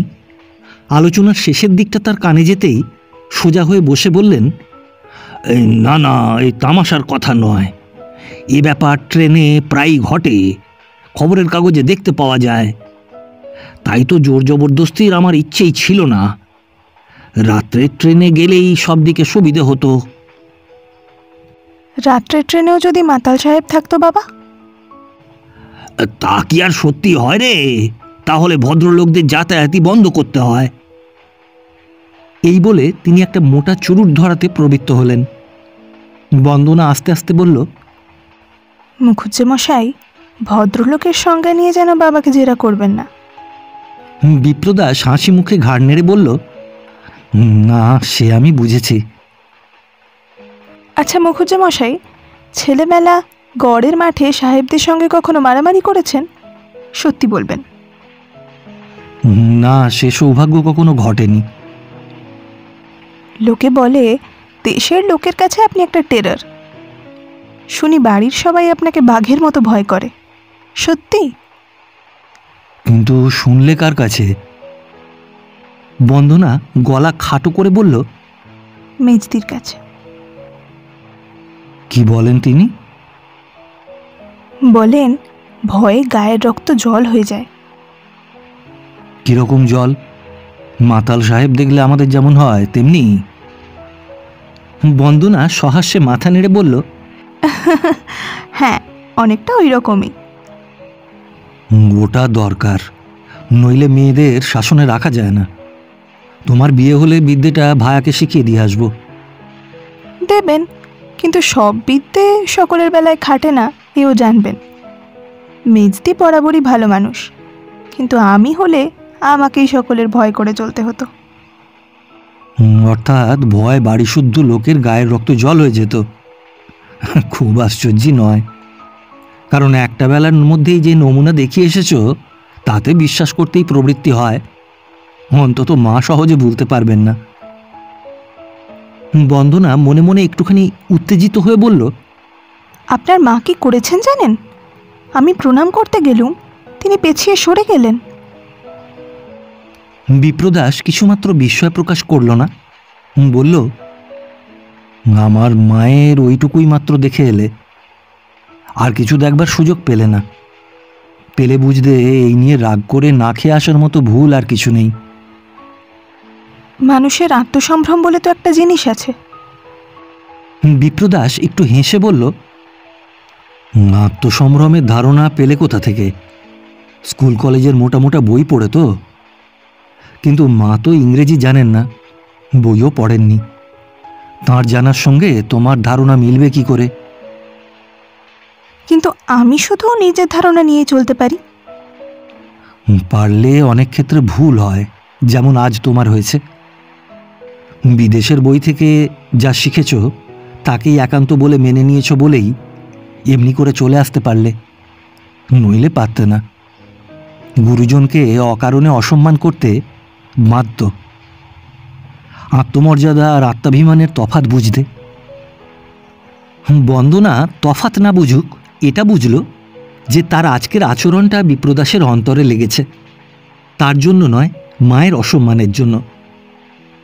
মিনিট 2-3 চুপ করে থেকে বন্দনা হঠাৎ প্রশ্ন করল, মায়ের মতো আপনি নিজেও খুব গোঁড়া হিন্দু না? হ্যাঁ। তেমনি ছোঁয়াছুঁয়ির বাজবিচার করে চলেন? চলি। প্রণাম করতে গেলে তার মতোই দূরে সরে যান?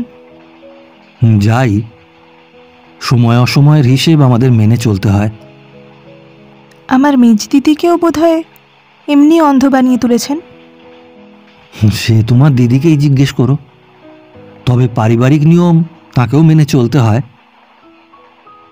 অর্থাৎ বাঘের ভয় না করে কারো চলবার জো নেই? না, জো নেই। যেমন দিনের গাড়িতে বাঘের ভয় থাকলে মানুষকে রাত্রের গাড়িতে যেতে হয়, ওটা প্রাণধর্মের স্বাভাবিক নিয়ম। দিদি মেয়ে মানুষ, সহজেই দুর্বল, তার উপর সব নিয়মই খাটানো যায়। কিন্তু দ্বিজুবাবুও তো শুনি পারিবারিক নিয়ম মেনে চলেন না। সে সম্বন্ধে বাঘমশাইয়ের অভিমতটা কি? প্রশ্নটা খোঁচা দেবার জন্যই বন্দনা করেছিল এবং বিদ্ধ করবে বলেই সে আশা করেছিল, কিন্তু বিপ্রদাসের মুখে পরে কোনো চিহ্নই প্রকাশ পেল না। তেমনই হেসে বলল, এই সকল গূঢ় তথ্য অধিকারী ব্যতিরেকে প্রকাশ করা নিষেধ। দ্বিজুবাবু নিজে জানতে পারবেন তো? বিপ্রদাস ঘাড় নেড়ে বলল, সময় হলেই পাবে। সে জানে রক্তমাংসে বাঘের পক্ষপাতিত্ব নেই। মুহূর্তকালের জন্য বন্দনার মুখ ফ্যাকাশে হয়ে গেল। এরপরে সে যে কি প্রশ্ন করবে ভেবে পেল না। এই পরিবর্তন বিপ্রদাসের তীক্ষ্ণ দৃষ্টিকে এড়াল না। বাবা ডাকলেন, বুড়ি, আমাকে একটু জল দাও তো মা। বন্দনা উঠে গিয়ে বাবাকে কুঁজো থেকে জল দিয়ে ফিরে এসে বসল। আবার দ্বিজদাসের কথা পারতে তার ভয় করল। অন্য প্রসঙ্গের অবতারণা করে বলল, মেজদি শাশুড়ির জন্য নয়, কিন্তু আমার না খেয়ে আসায় মেজদি যদি দুঃখ পেয়ে থাকেন তো আমিও দুঃখ পাব। আমি সেই কথাই এখন ভাবছি। মেজদি কষ্ট পাবেন সেইটা বড় হলো, আর আমার মা যে লজ্জা পাবেন, বেদনা বোধ করবেন, সেটা হলো তুচ্ছ। তার মানে মানুষে আসল জিনিসটি না জানলে কত উল্টো চিন্তাই না করে। একে উল্টো চিন্তা বলছেন কেন? বরঞ্চ এই তো স্বাভাবিক। বিপ্রদাস চুপ করে রইল। তার ক্ষুণ্ণ মুখের চেহারা বন্দনার চোখে পড়ল। বাইরে অন্ধকার করে আসছিল, কিছুই দেখা যায় না।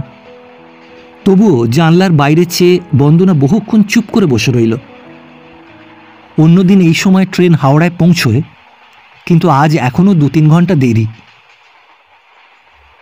সে মুখ ফিরিয়ে দেখল বিপ্রদাস পকেট থেকে একটা ছোট খাতা বের করে কি সব লিখে যাচ্ছে।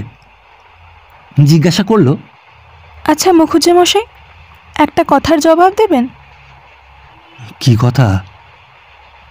আপনি বলছিলেন আমাদের আত্মসম্ভ্রম বোধ শুধু স্কুল কলেজের বই পড়া ধারণা, কিন্তু আপনার মা তো স্কুল কলেজে পড়েননি, তার ধারণা কোথাকার শিক্ষা? বিপ্রদাস বিস্মিত হলো, কিন্তু কিছু বলল না। বন্দনা বলল, তার সম্বন্ধে কৌতূহল আমি মন থেকে সরাতে পারছি না। তিনি গুরুজন, আমি অস্বীকার করি না, কিন্তু সংসারে কি সেইটাই সকল কথার বড়? বিপ্রদাস পূর্ববৎ স্থির হয়ে রইল। বন্দনা বলতে লাগল, আজ আমরা ছিলুম তার বাড়িতে অনাহূত অতিথি। এ তো আমার বই পড়া বিদেশের শিক্ষা নয়, তবুও এসব কিছুই নয়। শুধু বয়সে ছোট বলে কি আমার অপমানটা আপনারা অগ্রাহ্য করবেন? এখনো বিপ্রদাস কিছুই বলল না, তেমনই নীরবে রইল। বন্দনা বলল, তবুও তার কাছে আমি ক্ষমা চাইছি। আমার আচরণের জন্য দিদি যেন দুঃখ না পান। আমার বাপ মা বিলেতে গিয়েছিলেন বলে মেম সাহেব ছাড়া তাকে আর কিছু তিনি ভাবতেই পারেন না। শুনেছি এই জন্যেই নাকি আজও মেজদির গঞ্জনার পরিসমাপ্তি ঘটেনি।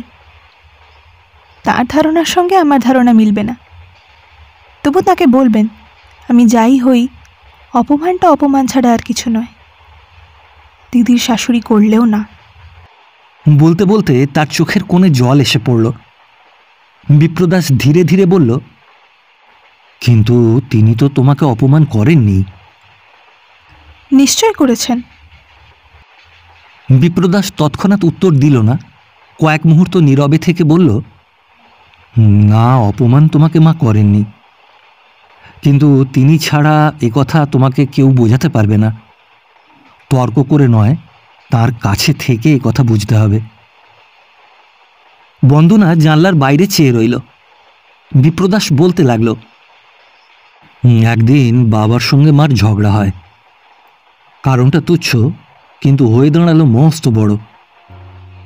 তোমাকে সকল কথা বলা চলে না, কিন্তু সেই দিন বুঝেছিলাম আমার এই লেখাপড়া না জানা মায়ের আত্মমর্যাদা বোধ কত গভীর। বন্দনা সহসা ফিরে দেখল অপরিসীম মাতৃগর্বে বিপ্রদাসের সমস্ত মুখ যেন উদ্ভাসিত হয়ে উঠেছে, কিন্তু সে কিছুই না বলে আবার জানলার বাইরে চেয়ে রইল। বিপ্রদাস বলতে লাগল, অনেকদিন পরে কি একটা কথার সূত্রে একদিন এই কথাই মাকে জিজ্ঞাসা করেছিলাম, মা, এত বড় আত্মমর্যাদা বোধ তুমি পেয়েছিলে কোথায়? বন্দনা মুখ না ফিরিয়েই বলল, কি বললেন তিনি? জানো বোধ হয় মায়ের আমি আপন ছেলে নই। তার নিজের দুটি ছেলে মেয়ে আছে, দ্বিজু আর কল্যাণী। মা বললেন, তোদের তিনটিকে একসঙ্গে এক বিছানায় যিনি মানুষ করে তোলবার ভার দিয়েছিলেন, তিনি এই বিদ্যে আমাকে দান করেছিলেন বাবা, অন্য কেউ নয়। সেই দিন থেকেই জানি মায়ের এই গভীর আত্মসম্মান বোধই কাউকে একটা দিনের জন্য জানতে দেয়নি তিনি আমার জননী নন, বিমাতা। বুঝতে পারো এর অর্থ? ক্ষণকাল নীরবে থেকে পুনরায় সে বলতে লাগল, অভিবাদনের উত্তরে কে কতটুকু হাত তুললে, কতটুকু সরে দাঁড়ালো, নমস্কারের প্রতি নমস্কারে কে কতখানি মাথা নোয়ালে, এই নিয়ে মর্যাদার লড়াই সকল দেশেই আছে।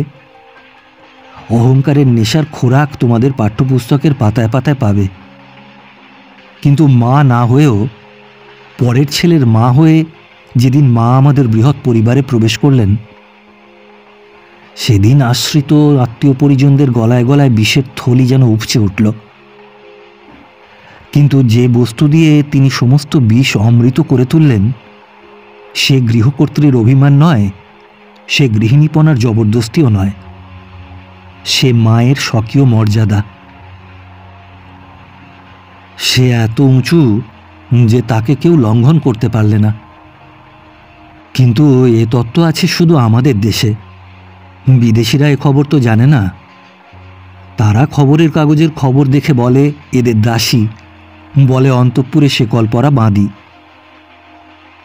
বাইরে থেকে হয়তো তাই দেখায়, দোষ তাদের দিইনে। কিন্তু বাড়ির দাসদাসীরও সেবার নিচে অন্নপূর্ণার রাজ্যেশ্বরী মূর্তি তাদের যদিও বা নাপ চোখে পড়ে, তোমাদেরও কি পড়বে না? বন্দনা অভিভূত চোখে বিপ্রদাসের মুখের প্রতি চেয়ে রইল। ব্যারিস্টার সাহেব অকস্মাৎ জোর গলায় বলে উঠলেন, এই ট্রেন এতক্ষণে হাওড়া প্ল্যাটফর্মে ইন করলে। বন্দনার বাবার বোধ করি তন্দ্রা এসেছিল, চমকে চেয়ে বললেন, বাঁচা গেল। বন্দনা মৃদু কণ্ঠে চুপি চুপি বলল, আমার কলকাতায় নামতে আর যেন ভালো লাগছে না মুখুজ্জে মশাই। ইচ্ছে হচ্ছে আপনার মায়ের কাছে ফিরে যাই, গিয়ে বলি, মা, আমি ভালো করিনি, আমাকে মার্জনা করুন। বিপ্রদাস শুধু হাসল, কিছু বলল না। স্টেশনে নেমে সে জিজ্ঞাসা করল, আপনি কোথায় যাবেন?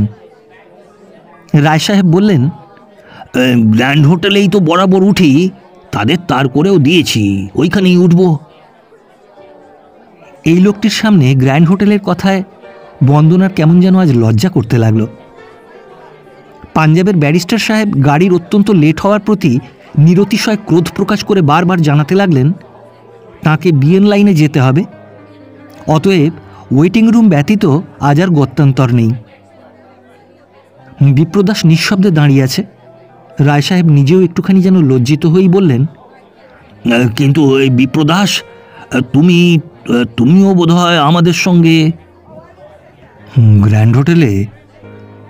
বলেই বিপ্রদাস হেসে ফেলল, বলল, আমার জন্যে চিন্তা নেই। বউবাজারে দ্বিজুর একটা বাড়ি আছে, প্রায়ই আসতে হয়, লোকজন সবই আছে। আচ্ছা, আজ সেইখানেই কেন চলুন না সকলে? বন্দনা পুলকিত হয়ে উঠল। চলুন, সবাই সেখানেই যাব। তার মাথার উপর থেকে যেন একটা বোঝা নেমে গেল। আনন্দের প্রাবল্যে অপর দুই সহযাত্রীকে সেই সাদরে আহ্বান করে সবাই মিলে মোটরে গিয়ে উঠল।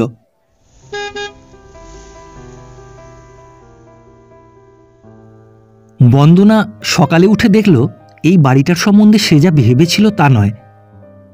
মনে করেছিল পুরুষ মানুষের বাসা বাড়ি, হয়তো ঘরের কোণে কোণে জঞ্জাল, সিঁড়ির গায়ে থুতু, পানের পিচের দাগ, ভাঙাচোরা আসবাবপত্র, ময়লা বিছানা, কড়িবর গায়ে ঝুল, মাকড়সার জাল, এমনি সব অগোছালো বিশৃঙ্খল ব্যাপার। কাল রাত্রে সামান্য আলোকে স্বল্পকালের মধ্যে দেখাও কিছু হয়নি, কিন্তু আজ তার সুশৃঙ্খল পরিচ্ছন্নতায় সত্যি আশ্চর্য হল। মস্ত বাড়ি, অনেক ঘর, অনেক বারান্দা, সমস্ত পরিষ্কার ঝকঝক করছে। দ্বারের বাইরে একজন মধ্যবয়সী বিধবা স্ত্রীলোক দাঁড়িয়েছিল, দেখতে ভদ্রলোকের মেয়ের মতো। সে গলায় আঁচল দিয়ে প্রণাম করতেই বন্দনা সংকোচে চঞ্চল হয়ে উঠল। দিদি, আপনার জন্যই দাঁড়িয়ে আছি, চলুন স্নানের ঘরটা দেখিয়ে দিই। আমি এবারের দাসী। বন্দনা জিজ্ঞাসা করল, বাবা উঠেছেন? না, কাল শুতে দেরি হয়েছে, হয়তো উঠতেও দেরি হবে। আমাদের সঙ্গে আর দুজন যারা এসেছেন তারা? না, তারাও ওঠেননি। তোমাদের বড়বাবু, তিনিও ঘুমোচ্ছেন? দাসী হেসে বলল, না, তিনি গঙ্গা স্নান, পুজো আহ্নিক সেরে কাছারি ঘরে গেছেন। খবর পাঠাবো কি? না, তার দরকার নেই। স্নানের ঘরটা একটু দূরে, ছোট একটা বারান্দা পার হয়ে যেতে হয়। বন্দনা যেতে যেতে বলল, তোমাদের এখানে বাথরুম শোবার ঘরের কাছে থাকবার জো নেই না? না, মা মাঝে মাঝে কালী দর্শনের জন্য কলকাতায় এলে এ বাড়িতেই থাকেন কি না, তাই ওসব হবার জো নেই।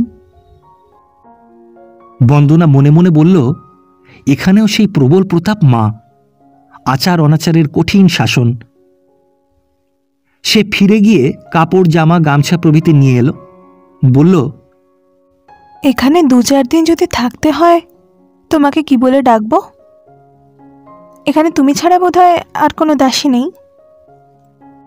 আছে, কিন্তু তার অনেক কাজ, ওপরে আসবার সময় পায় না। যা দরকার হয় আমাকেই আদেশ করবেন দিদি। আমার নাম অন্নদা, কিন্তু পাড়া গাঁয়ের লোক, হয়তো অনেক দোষ ত্রুটি হবে। তার বিনয়া বাক্যে বন্দনা মনে মনে খুশি হয়ে জিজ্ঞাসা করল, কোথায় তোমার বাড়ি অন্নদা? তোমার কে কে আছে? বাড়ি আমাদের এদের গ্রামেই, বলরামপুরে। একটি ছেলে, তাকে এরাই লেখাপড়া শিখিয়ে কাজ দিয়েছেন। বউ নিয়ে সে দেশেই থাকে, ভালোই আছে দিদি। তবে নিজে তুমি এখনো চাকরি করো কেন? বউ বেটা নিয়ে বাড়িতে থাকলেই তো পারো। ইচ্ছে তো হয় দিদি, কিন্তু পেরে উঠিনে। দুঃখের দিনে বাবুদের কথা দিয়েছিলুম, নিজের ছেলে যদি মানুষ হয়, পরের ছেলেদের মানুষ করবার ভার নেব। সেই ভারটা ঘাট থেকে নামাতে পারিনি। দেশের অনেকগুলি ছেলে এই বিদেশে লেখাপড়া করে, আমি না দেখলে তাদের দেখবার কেউ নেই। তারা বুঝি এই বাড়িতেই থাকে? হ্যাঁ, এই বাড়িতে থেকেই কলেজে পড়ে। কিন্তু আপনার দেরি হয়ে যাচ্ছে, আমি বাইরেই আছি, ডাকলেই সাড়া পাবেন। বন্দনা বাথরুমে ঢুকে দেখল ভেতরে নানাবিধ ব্যবস্থা, পাশাপাশি গোটা 3 ঘর। স্পর্শদোষ বাঁচানোর যত প্রকার ফন্দি ফিকির মানুষের বুদ্ধিতে আসতে পারে, তার কোনো ত্রুটি ঘটেনি। বুঝল এসব মায়ের ব্যবহারের জন্য। পাথরের মেঝে, পাথরের জলচৌকি, একদিকে গোটা তিনেক প্রকাণ্ড তাঁবার হাঁড়ি, বোধহয় গঙ্গাজল রাখবার জন্য, নিত্য মাজা ঘষায় ঝকঝক করছে। তিনি কবে এসেছিলেন এবং আবার কবে আসবেন নিশ্চিত কেউ জানে না, তবুও অবহেলার চিহ্ন মাত্র কোথাও চোখে পড়বার জো নেই। যেন এখানেই বাস করে আছেন এমনই সযত্ন সতর্ক ব্যবস্থা। এ যে কেবল হুকুম করে শাসন চালিয়ে হয় না, তার চেয়েও বড় কিছু একটা সমস্ত নিয়ন্ত্রিত করছে, এ কথা বন্দনা চাওয়া মাত্র অনুভব করল। এবং এই মা, এই স্ত্রীলোকটি যে এ সংসারে সর্বসাধারণের কতখানি ঊর্ধ্বে অবস্থিত, এই কথাটা সে বহুক্ষণ পর্যন্ত নিজের মনে স্তব্ধ হয়ে দাঁড়িয়ে ভাবতে লাগল। গল্পে, প্রবন্ধে, পুস্তকে ভারতীয় নারী জাতির বহু দুঃখের কাহিনী সে পড়েছে। তাদের হীনতার লজ্জায় নিজে নারী হয়ে সে মর্মে মরে গেছে, এ মিথ্যেও নয়। কিন্তু এই ঘরের মধ্যে আজ একাকী দাঁড়িয়ে সে সকল সত্য বলে মেনে নিতেও তার বাধল। বাইরে আসতে অন্নদা হাসি মুখে বলল, বড্ড দেরি হয়ে গেল যে দিদি, প্রায় ঘন্টা দুয়েক। ওরা সব নিচে খাবার ঘরে অপেক্ষা করে আছেন, চলুন। তোমাদের বড়বাবু কাছারি ঘর থেকে বেরিয়েছেন? হ্যাঁ, তিনিও নিচে আছেন। আমাদের সঙ্গে বোধ করি খাবেন না? খেলেও তো সেই দুপুরের পরে দিদি, আজ আবার তাও নেই, একাদশী। সন্ধ্যের পর বোধহয় কিছু ফলমূল খাবেন। বন্দনা কি করে যেন বুঝেছিল এ গৃহে এই স্ত্রীলোকটি ঠিক দাসী জাতীয় নয়। বলল, তিনি তো আর বামুনের ঘরের বিধবা নয়। একাদশীর উপোস করবেন কোন দুঃখে? গাড়িতে একাদশী না হোক, দশমীর উপবাস তো এমনিই হয়ে গিয়েছে। তা হোক, উপোস ওর গায়ে লাগে না। মা বলেন আজ জন্মে তপস্যা করায় বিপিন এ জন্মে উপোস সিদ্ধির বর পেয়েছে। ওর খাওয়া দেখলে অবাক হতে হয়। বন্দনা নিচে এসে দেখল তাদের অভ্যস্ত চা, রুটি, ডিম প্রভৃতি টেবিলে সুসজ্জিত, এবং বাবা ও সস্ত্রীক পাঞ্জাবের ব্যারিস্টার ক্ষুধায় চঞ্চল। অধৈর্য তাদের প্রায় শেষ সীমায় উপনীত। মুহূর্তে খবরের কাগজ ফেলে দিয়ে সাহেব অনুযোগের কণ্ঠে বললেন, এই এত দেরি মা, সকালবেলাটায় আর তো কোনো কাজ হবে না দেখছি। বিপ্রদাস অদূরে বসেছিল। বন্দনা জিজ্ঞাসা করল, মুখুজ্জে মশাই, আপনি খাবেন না? বিপ্রদাস কথাটা বুঝল, হেসে বলল, চা আমি খাই নে, খাই শুধু ডাল ভাত। তার সময় এ নয়, আমার জন্য চিন্তা নেই, তুমি বসে যাও। বন্দনা এর উত্তর দিল না।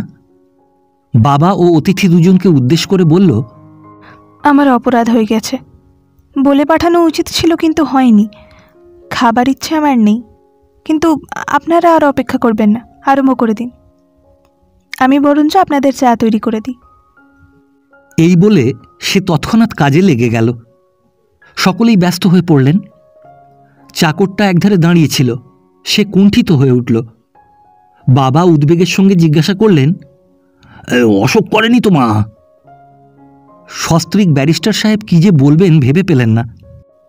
বন্দনা চা তৈরি করতে করতে বলল, না বাবা, অসুখ করেনি, শুধু খেতে ইচ্ছে করছে না। তাহলে কাজ নেই। কাল বেশি রাত্রের খাওয়াটা বোধ করি তেমন হজম হয়নি। তাছাড়া দিনের বেলায় পিত্তি পড়ে গেল কি না? তাই বোধহয় হবে। বেলা হলে মুখুজ্জে মশাইয়ের সঙ্গে বসে ডাল ভাত খাবো। এ বাড়িতে সে হয়তো হজম করতে পারবো। কথাটায় আর কেউ তেমন খেয়াল করল না, কিন্তু বিপ্রদাসের মুখের ওপর দিয়ে যেন একটা কালো ছায়া মুহূর্তের জন্য ভেসে গেল। চাকরটা কি ভেবে হঠাৎ বলে ফেলল, আজ একাদশী, ও বেলায় দুটো ফলমূল ছাড়া তো কিছু খান না।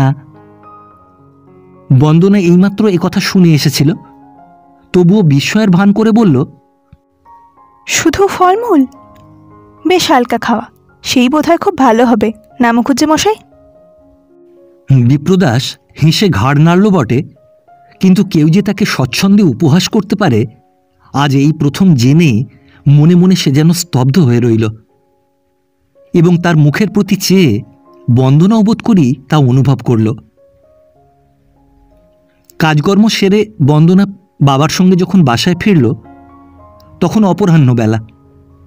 সস্ত্রীক ব্যারিস্টার সাহেব জাদুঘর, চিড়িয়াখানা, গড়ের মাঠের ভিক্টোরিয়া স্মৃতিসৌধ প্রভৃতি কলকাতার প্রধান দ্রষ্টব্য বস্তু সকল পরিদর্শন করে তখনও ফেরেননি। রাত্রের গাড়িতে তাঁদের যাবার কথা, কিন্তু প্রোগ্রাম বদল করে যাত্রাটা আপাতত তাঁরা বাতিল করেছেন। রায় সাহেব কাপড় ছাড়তে তাঁর ঘরে চলে গেলেন।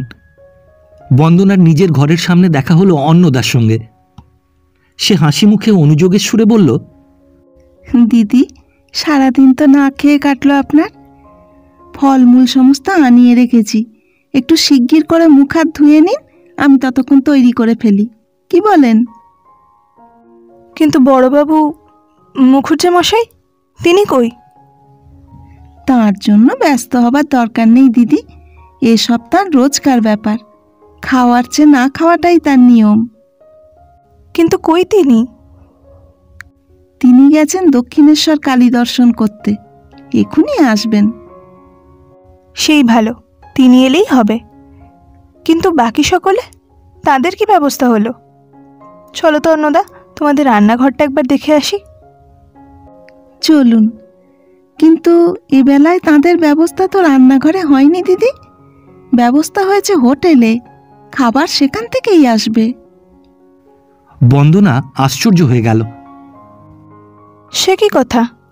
এ পরামর্শ তোমাদের কে দিলে? বড়বাবু নিজেই হুকুম দিয়ে গেছেন। কিন্তু সেসব অখাদ্য কুখাদ্য তারা খাবেন কোথায় এই বাড়িতে? তোমাদের মা শুনলে বলবেন কি? অন্নদা অপ্রতিভ হয়ে উঠল, বলল, না, তিনি শুনতে পাবেন না। নিচের একটা ঘরে সব ব্যবস্থা হয়ে গেছে, বাসনপত্র হোটেলওয়ালারাই নিয়ে আসবে, কোনো অসুবিধা হবে না। হুকুম তো দিয়ে গেলেন, কিন্তু তামিল করলে কে? তার কাছে আমাকে একবার নিয়ে যেতে পারো? সে আর বেশি কথা কি দিদি, চলুন নিয়ে যাচ্ছি। চলো। মুকুজ্জেদের একটা বড় রকমের তেজারতি কারবার কলকাতায় চলে। নিচের তলায় গোটাচারেক ঘর নিয়ে অফিস, কেরানি, গোমস্তা, সরকার, পেয়াদা, ম্যানেজার প্রভৃতি ব্যবসার যাবতীয় লোকজন সেখানে কাজ করে। বন্দনা প্রবেশ করতেই সকলে উঠে দাঁড়ালো। বয়স ও পদমর্যাদা লক্ষণে ম্যানেজার ব্যক্তিটিকে সহজে চিনতে পেরে সে ইঙ্গিতে তাকে বাইরে ডেকে এনে বলল, হোটেলে হুকুম দিয়ে এসেছিলেন কি আপনি নিজে? ম্যানেজার ঘাড় নেড়ে স্বীকার করলে সে বলল, আর একবার যান, তাদের বারণ করে দিয়ে আসুন। ম্যানেজার বিস্মিত হল, ইতস্তত করে বলল, বড়বাবু ফিরে না আসা পর্যন্ত। তখন হয়তো আর বারণ করবার সময় থাকবে না। মুখুজ্জে মশাই রাগ করলে আমার ওপর করবেন, আপনার ভয় নেই। যান, দেরি করবেন না। এই বলেই সে ফিরতে উদ্যত হল, উত্তরের অপেক্ষাও করল না। হতবুদ্ধি ম্যানেজার ভাবল মন্দ নয়, বিপ্রদাসের হুকুম অমান্য করা কঠিন, এমনকি অসম্ভব বলাও চলে, কিন্তু এই অপরিচিত মেয়েটির সুনিশ্চিত নিঃসংশয় শাসন অবহেলা করাও কম কঠিন নয়, প্রায় তেমনি অসম্ভব। ক্ষণকাল বিমূঢ়ের ন্যায় স্তব্ধ থেকে দ্বিধার স্বরে বলল, আগে যাই তাহলে, নিষেধ করে আসি, কিছু আগাম দেওয়া হয়ে গেছে। তা হোক, আপনি দেরি করবেন না। এই বলে সে ফিরে এলো। সন্ধ্যার পর ফিরে এসে বিপ্রদাস খবর শুনল। খুশি হবে কি রাগ করবে হঠাৎ ভেবে পেল না। রান্নাঘরে এসে দেখল আয়োজন প্রায় সম্পূর্ণ। বন্দনা ছোট একটা টুল পেতে পাচক ব্রাহ্মণকে নিয়ে ব্যস্ত। উঠে দাঁড়িয়ে কৃত্রিম বিনয়ের কণ্ঠে বলল, রাগের মাথায় ম্যানেজার বাবুকে বরখাস্ত করে আসেননি তো মুখুজ্জে মশাই? বিপ্রদাস বলল, মুখুজ্জে মশাই যে এমন বদরাগী, এ খবর তোমায় দিলে কে? লোকে বলে বাঘের গন্ধ 1 যোজন দূর থেকে পাওয়া যায়। বিপ্রদাস হেসে ফেলল, কিন্তু অতিথিদের উপায় হবে কি? এদের সকলের যে রাত্রে ডিনার করা অভ্যেস, তার কি বলতো? যার না হলে নয়, তাকে লোক দিয়ে হোটেলে পাঠিয়ে দিন, বিলের টাকা আমি দেব। তামাশা নয় বন্দনা, এ হয়তো ঠিক ভালো হলো না। ভালো হতো বুঝে ওই সব জিনিস এই বাড়িতে বয়ে আনলে? মা শুনলে কি বলতেন বলুন তো? বিপ্রদাস এ কথা যে ভাবেনি তা নয়, কিন্তু স্থির করে উঠতে পারেনি। বলল, তিনি জানতে পারতেন না। পারতেন, আমি চিঠি লিখে দিতুম। কেন? কেন? কখনো যা করেননি দুদিনের এই কটা বাইরের লোকের জন্য, কিসের জন্য তা করতে যাবেন? কখনো না। শুনে বিপ্রদাস শুধু যে খুশি হলো তাই নয়, বিস্ময়াপন্ন হলো। কিছুক্ষণ চুপ করে থেকে বলল, কিন্তু তুমি যে কাল থেকে কিছুই খাওনি বন্দনা, রাগ কি পড়বে না? তার কণ্ঠস্বরে এবার একটু স্নেহের সুর লাগল। বন্দনা মৃদু কণ্ঠে জবাব দিল, রাগিয়ে দিয়েছিলেন কেন?